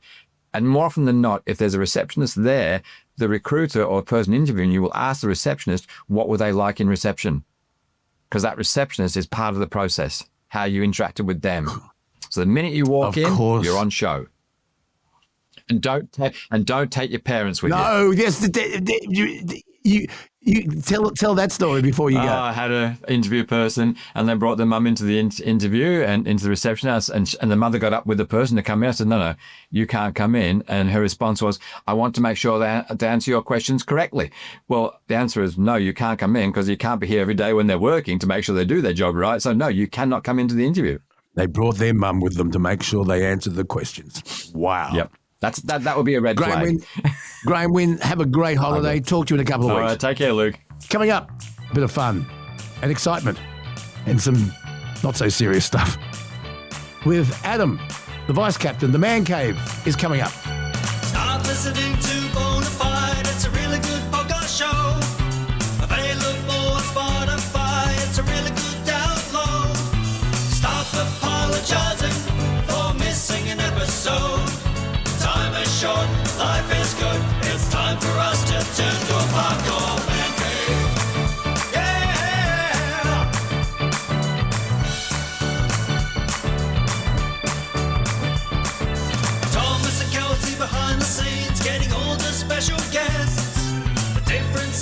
hooks and jokes. Fridays are the best. People sending voicemail and get things off their chest. It's enough to make Luke Bona believe that his podcast will take the lead. A podcast man cave. Yeah. With the vice captain, Adam McDonald. Look who's dropped in on the podcast. Time for a chat with the vice captain of the Man Cave, Adam McDonald. The millennial is also with us. And yes, I can tell the weather is heating up in Canberra. Done and dusted. Short sleeves. Oh, it's beautiful weather. I went swimming on the weekend. No, went down to Batemans Bay, got in the water. It was fucking cold, but I did it. It was nice. When I was working in Canberra, these statistics came out, and the number of people that either drown or need saving at Batemans Bay in the ocean are from Canberra. Oh, they are. It's a thing. Like, I went down because it was a long weekend.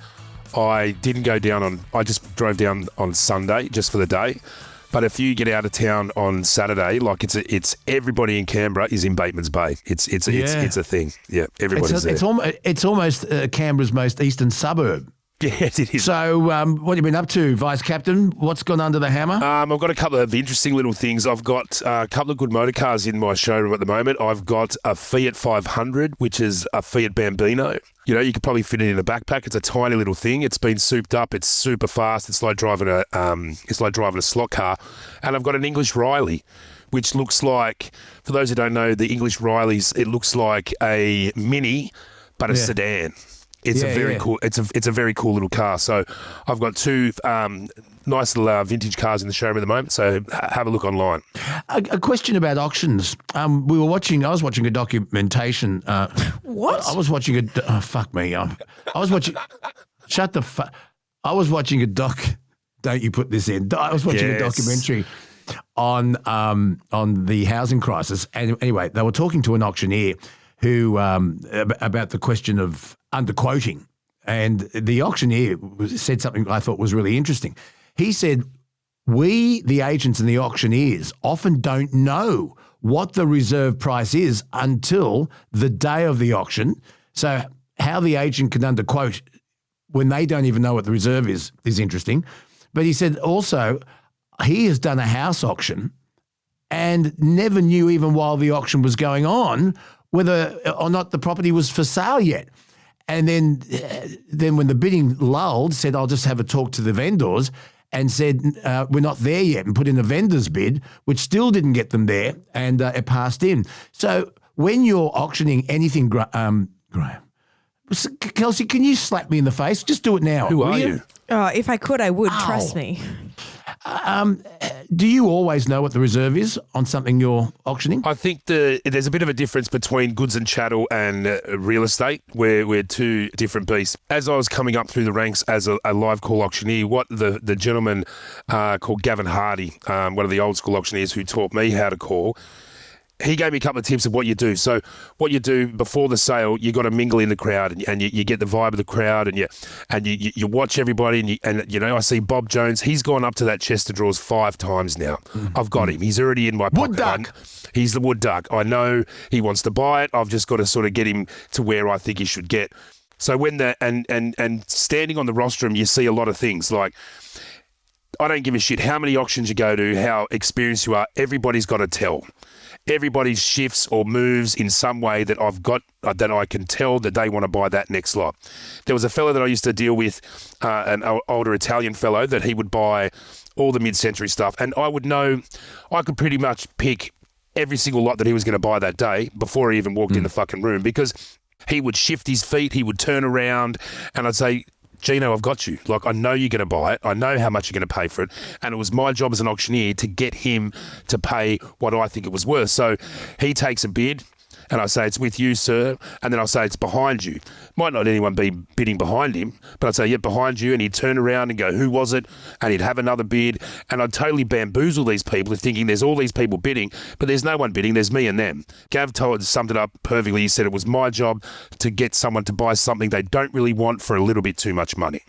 And that's the job as a live call auctioneer. Yeah, well, I've been in the radio advertising game for quite a while, and my dad used to say the idea of advertising is to is to convince people to buy something they don't really need.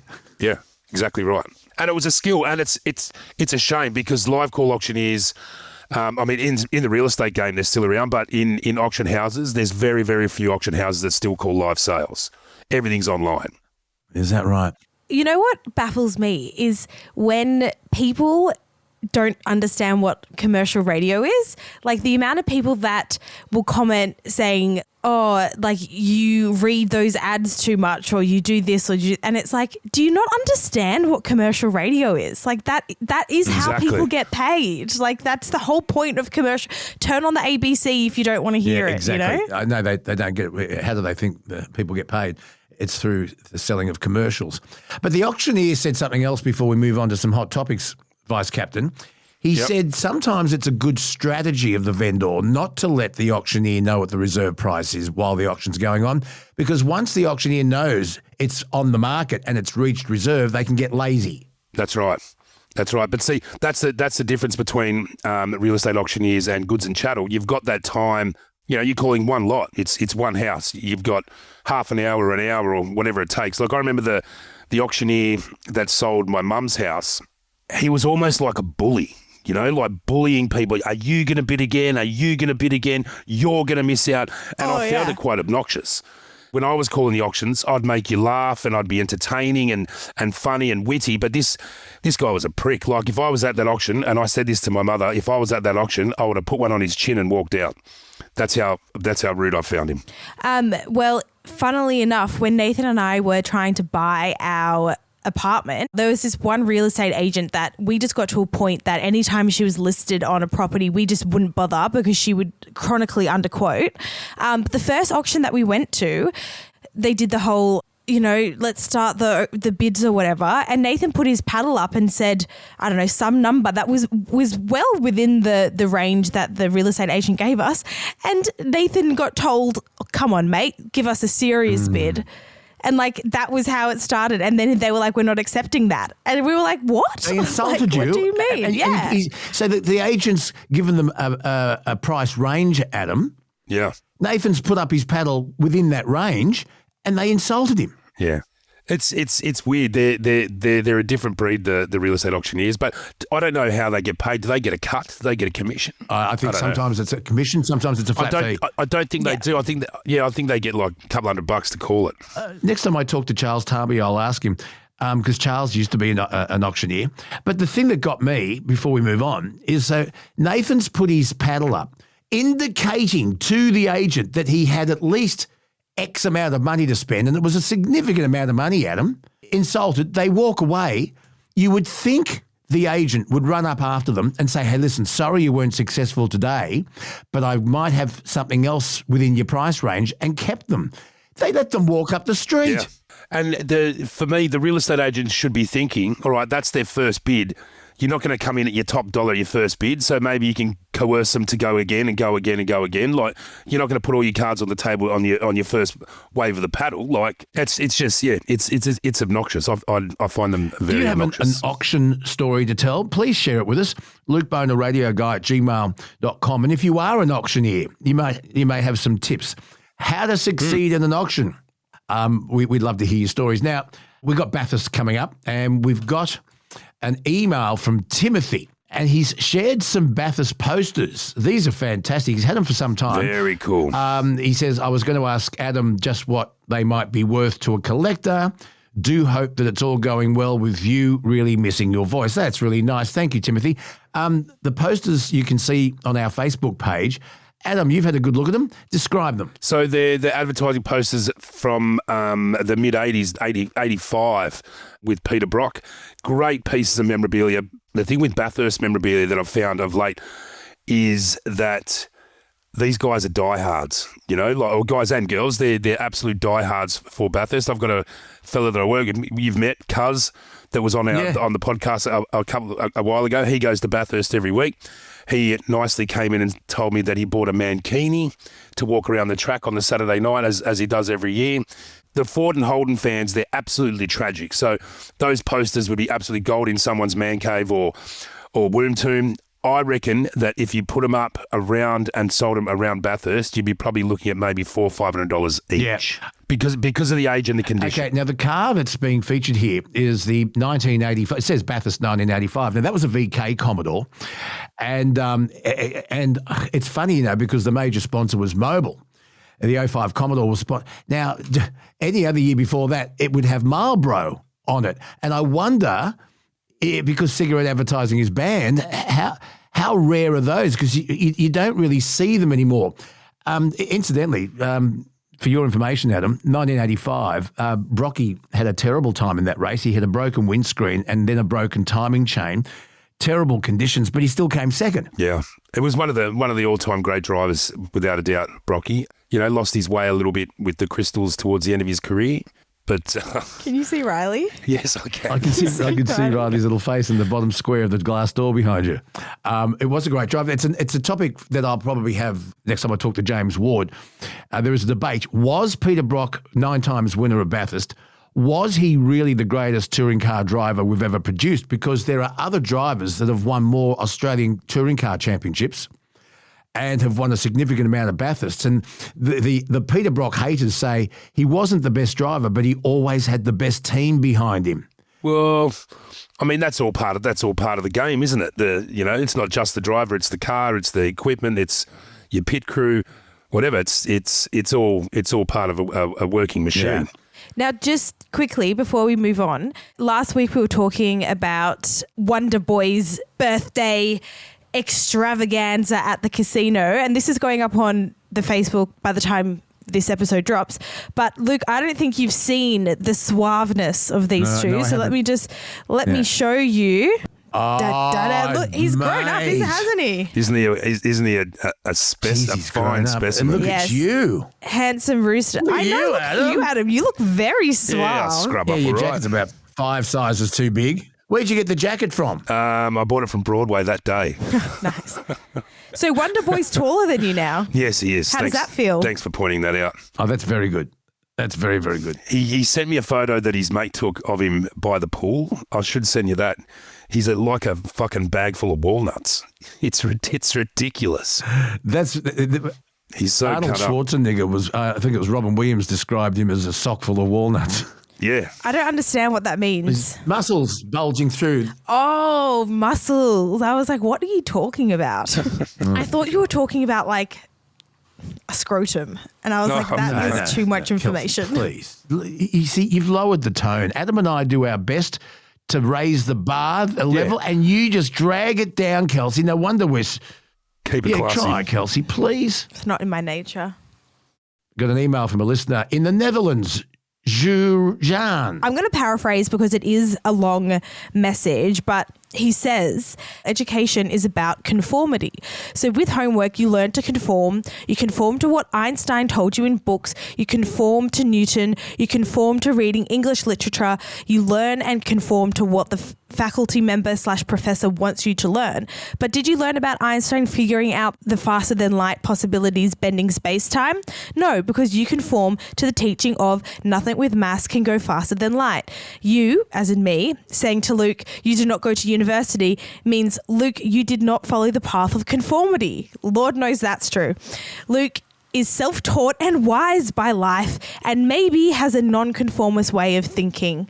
Nothing wrong with university. You learn to think wide, empirical, and you will be able to quickly interpret wide sets of data and resolve it in a quick analysis result. That will get you somewhere in society regarding work. So, Adam, what do you think about Jean's take on education? I think opinions should be checked at the door. I can tell you a story. I did year 11 and 12 biology. I had the same teacher for both years. Let's just call him Mr. D. Now, Mr. D would teach the biology class. The class went for 55 minutes. For 45 minutes, he would teach us about evolution and all that sort of stuff. But then he'd say, all right, students, put your books away. What I just told you is not true because I believe God created everything. And then he would give us a scripture lesson. Oh, that's for right. the last 10 minutes.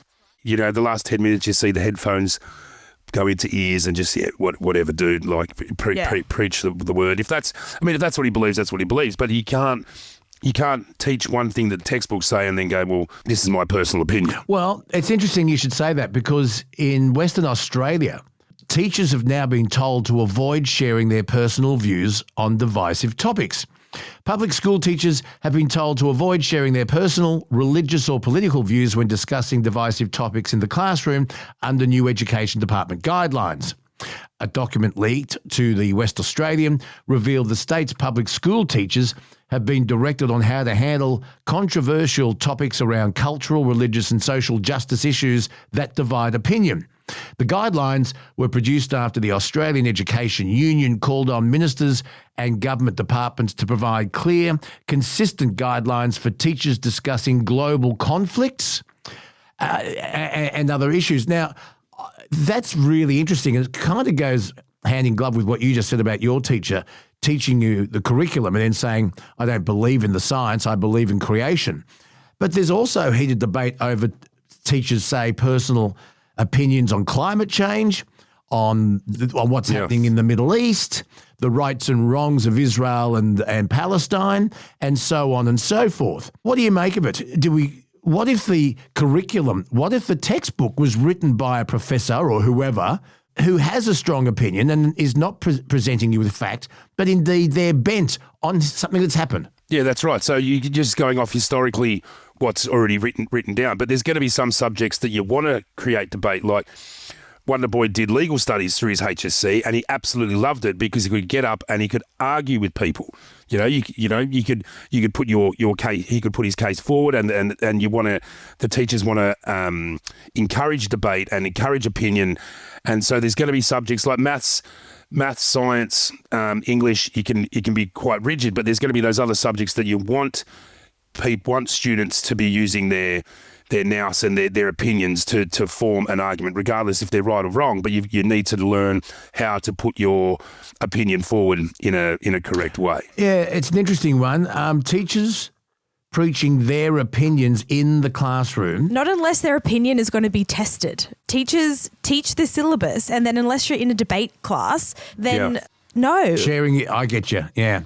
And Suzanne, you're quite right. I'm not educated. I didn't go. Well, I did. I actually have 3 PhDs and 4 masters. Oh, the University of Life. From the University of Life. Yeah, knew that was coming. And let me just say for context, I said that when Luke was talking about a story about university research, and I said Luke doesn't understand university research, which you won't because you didn't go to university. So, it's hard for you to I'm proud of it. Contextualize university research when you've never been. I'm proud of it.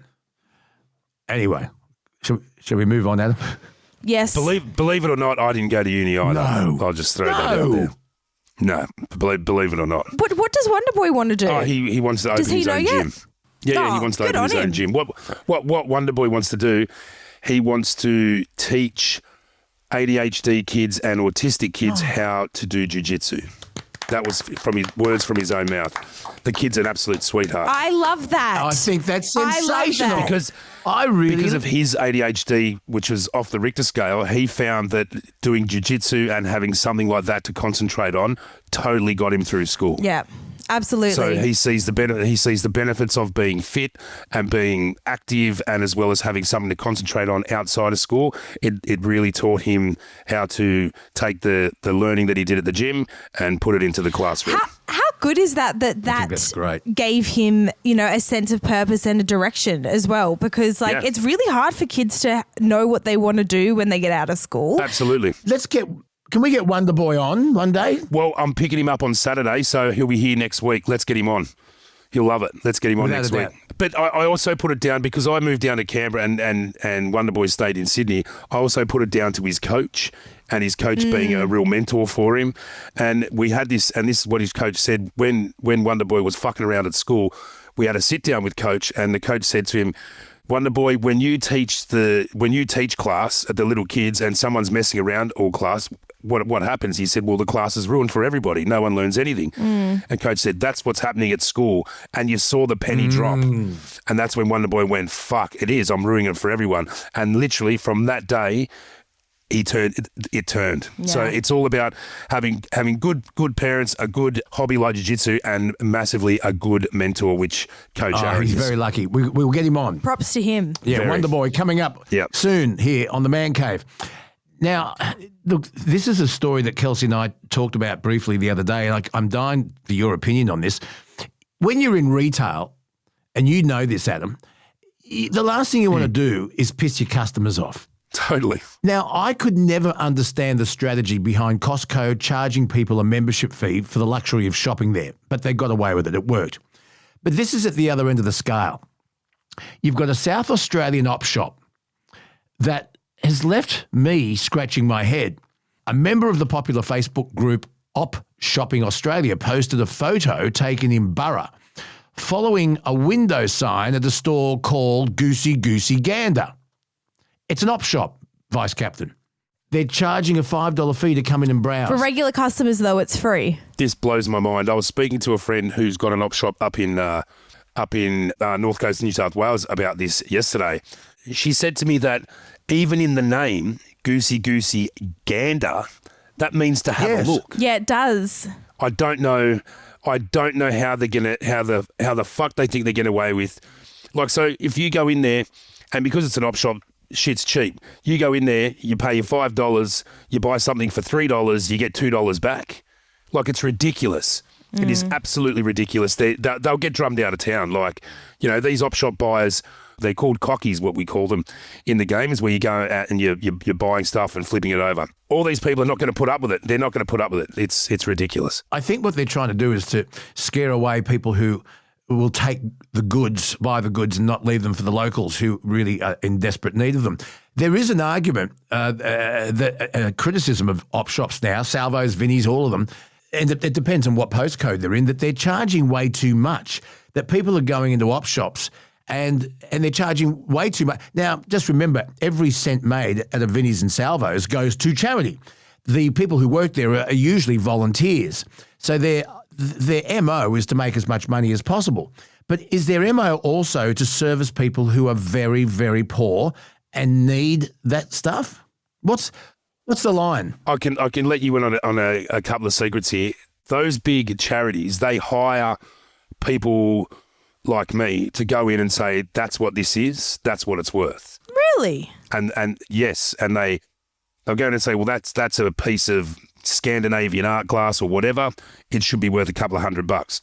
2 weeks ago, I had a sit-down meeting with the CEO of one of these big organisations, and I told him flat out that your prices are too high. What you've got to realise is all that shit's donated, right? So they're getting it for nicks. You've got to leave some meat on the bone for other people. Yes, there are people that will go and scour these shops, buy stuff, bring it to someone like me, I sell it for a profit, whatever. But you've got to realise where you are on the food chain. These organisations get it for free. They make some money off it. Someone buys it off them. They make some money off it, and the thing gets recycled. It's a food chain, and these big organisations need to realise where they are in the food chain. Yes, people are making money off them, but they're also servicing the poor and the people who are in need with stuff that they want. So there's a different level. So the people that are in need, they need pots and pans and everyday clothes and you know, functional furniture, which is fine. But then you get the cockies like people like me that'll go in and find that bit of Scandinavian art glass and buy it and then sell it to some rich twit at auction. So it's all about the food chain, and what they've got to realise is where you sit in the food chain, and you've got to leave a bit of meat on the bone for someone else. I saw a post the other day from somebody who was in an op shop, and the piece of clothing that they were after still had the original price tag on it, and it was $80, right? And the op shop tag had put a tag on it for $100. And she was like, what the absolute hell? Like, this retailed for $80 and the op shop is trying to sell it for $100. Well, only because they thought they could get it. Yeah, and the thing that op shops are going to get bogged down with, if you don't sell it, it sits there, and you're going to keep getting donations. And regardless if you think it's worth $100, sell it for 50 and move it on so you can put something else in its spot. Like you're gonna get clogged down and bogged down with so much stock and so much donations that you can't see the forest from the trees. Fucking move it on, mate. Like even in my game, if I go to a country clearance sale and I buy a ute load of shit, and I buy something for $20, I sold it for $100. Great.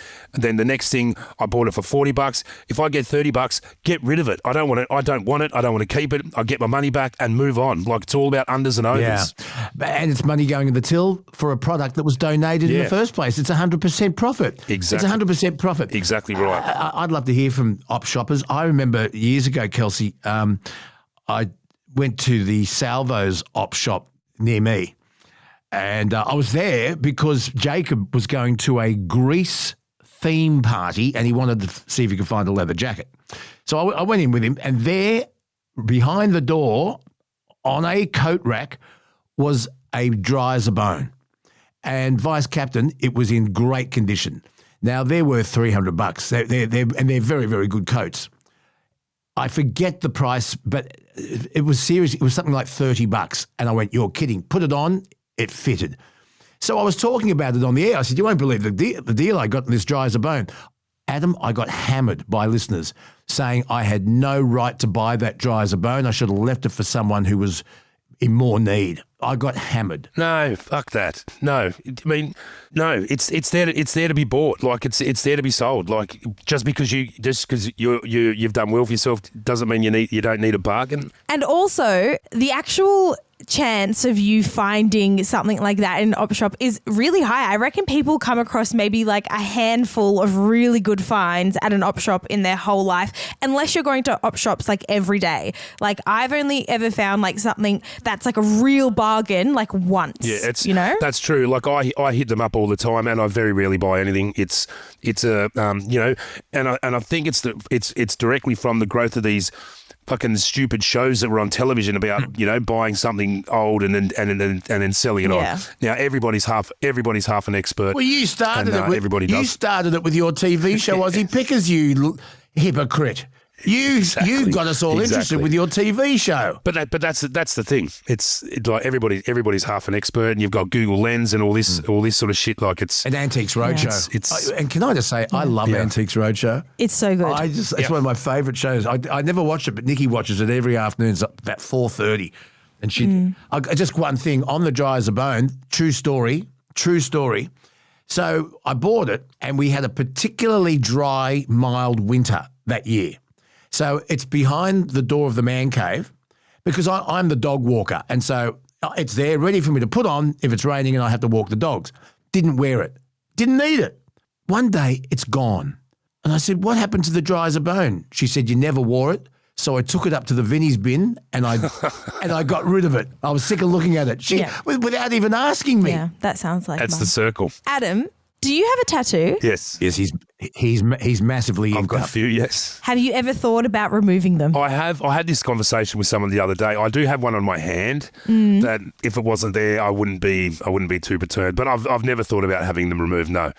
But I do have one on a finger, which it's not it's not my favourite tattoo, I'll be honest. Well, I don't think this will shock anyone, but the amount of people that are getting tattoos removed now, the tattoo removal business is growing. The demand has surged by 35% in the past 12 months, according to local clinics. Are you surprised by that? 35%. I'm not surprised by that at all, because you see a lot of young people get really big, obnoxious tattoos. Like, I mean, I got my first one when I was 17. I'm quite at one with them, but you get a young lady, that's just turned 18 and she's like 60 kilos, skinny little thing, and gets a blazing big word across her tramp stamp or whatever. I can understand that you don't make the best decisions when you're young. Did you know Granny Sue has a tramp stamp? Did you know? Does she? Yeah, didn't you know that, She Kelsey? does. I did not know that. Granny Sue has a tramp stamp. Oh, I've got to talk to her about that. Talk to her about it, but can you see if she can get? Oh, you can't take a selfie of it. How is she going? See if you can get a photo of it. Granny Sue has a tramp stamp. Surely she's got a photo of her tramp stamp when she was younger or something. You know? I don't know when she got to ask her. Yeah, she would. I've only ever been to a tattoo shop once, and I got my first one in the tattoo shop, but my best mate did the rest of mine at his house. Yeah, I've got a friend who did a stick and poke that says happy birthday on his foot. It's barely legible. But funnily, I have a friend. Did your parents care about tattoos? My father hated them, and I'll tell you a story. The first one I got was a big, being the 90s, a big tribal design on my calf. Oh, of course you did. Probably my worst one. But I told my mother everything. So I showed her. She said, look, it's beautiful, but it's too fucking big. Don't show your father. So I kept it from him for quite a while, but he woke me up one morning and said, can you give me a hand to change the light globe in the stairwell? And I went, yeah, I didn't even think of it. And he said, yeah, I'll hold the ladder, you jump up. And it was literally in his face. Oh, my God. Yeah, he was quite disappointed. But my favourite one is I was going up to see my mate, and I said to Wonder Boy when he was about 3 or 4, I said, I'm going up to see Uncle Kano to get some tattoos. And he said, what are you going to get? I said, I'm not sure yet. And he said, can you get Where's Wally? Yeah. And I said, yeah, I'll get Where's Wally. So I've got Where's Wally tucked away sort of on the backside of my elbow. Yeah, nice. And I got home and he goes, there he is, I found him. And it was a little moment. So I have a friend who lost a bet, right? His footy team lost at the grand final. I guess the punishment for losing the bet was that he had to get a shark tattooed on his butt. And one year when we were all staying at their parents' house, he got a little bit too drunk and ended up crashing out on the floor butt naked.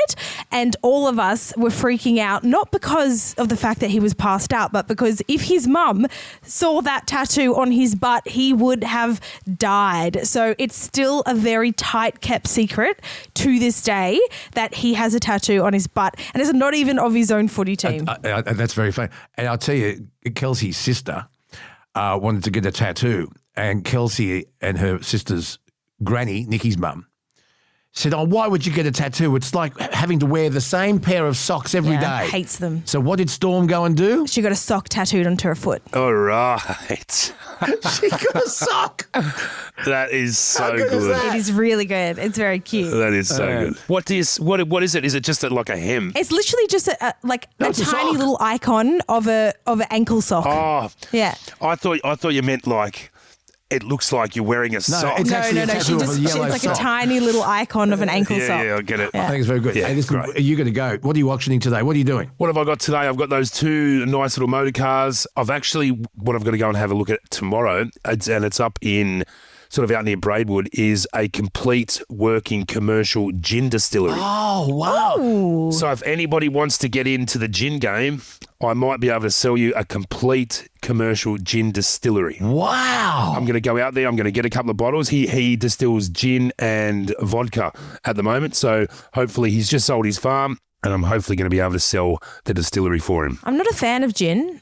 But maybe it's just the tonic that I'm not a fan of. Gin and tonic. Have you tried a gin and tonic? Oh, just so bitter. No, the tonic's no good. Gin and soda's all right. Okay. I wouldn't have thought distilling gin would be that hard, because I've watched nearly episode of MASH and I've looked inside the swamp, and that's what they used to drink. They had a gin distillery in the swamp. The best thing about the gin and the vodka distilling is it's like a 14-day turnaround by the start, and between the start and it's in the bottle and it can be in stores. So it's a very, very short turnaround, can be quite lucrative. And it all comes down, I was speaking to him the other day, it all comes down to the water that you use. But hang on, vodka's made from potatoes and gin's made from juniper berries. That's right, but it all comes down to the water you use in it. I bought a gin from the High Lakes area of Tasmania, where they were using the water straight off the glacier. Oh. Best gin I've ever tasted. Best gin by far. So it's all about the water that you use. I don't drink gin or vodka. I have a splash of vodka and a Bloody Mary on Anzac Day. But do you reckon gin and vodka, do you reckon they're overrated? I mean, they reckon that you've got to buy Russian vodka to have the best vodka. Can you really tell the difference? Kelsey, you're a vodka drinker. You drink vodka and everything. Does it really No. matter? Does the brand really matter? Honestly, the only time I drink vodka is if I know I want to get drunk. So I'm not looking for the taste of it. I'm looking for the cheapest and the highest alcohol volume. So I could not tell I'll you. tell you what, the Audi vodka's not bad. The Audi vodka and soda. Aldi kind of pops off with the alcohol. Man, last night I bought a bottle of red for $6 and it was fucking great. I'll be honest. It's the first time I've got it. It was great. $6. Love it. Folks, if you've got any feedback, we want to hear from you. Luke Boner, radio guy at gmail.com. Go to our Facebook, Luke Boner, that radio guy. Adam McDonald, general manager of All Bids. Good to see you, vice captain and millennial. You and I will talk soon. Good to see you, Skip. Hasta la vista. Thanks, Kels. So thank you so much for listening. Please keep the feedback coming because we thrive on it. We are nothing without you. Can you share? Can you like? Can you tell your friends about it? Can you download? Can you, I don't know, just do whatever it is you have to do so that we can keep this podcast going. It's called Bonafide with me, Luke Boner. The millennial is here. It's the show where we don't tell you what to think. We just like to give you something to think about. And do you have a thought of the day today? Please make it have. good. Please make it good. It's not. It's just. It's a real thought that I had the other day. God. How come they say tuna fish sandwich, but they never say chicken bird sandwich? Goodbye.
Need a post-show pick-me-up? I know what I'm grabbing. Nature Bee's new Power Bee Bite Bars, packed with protein, boosted with pollen, and they're bloody tasty too. And they're just $14.95 a box. Pair them with your Power Pollen capsules. You're going to thank me later. You can grab a 6-month supply of Power Pollen for just $160, and they'll throw in an extra month and 2 bars of their famous pollen and honey soap for free. Nature Bee's got everything you need to keep energized all day, every day. Do not wait. The ultimate wellness routine is just a click away. Head to the description now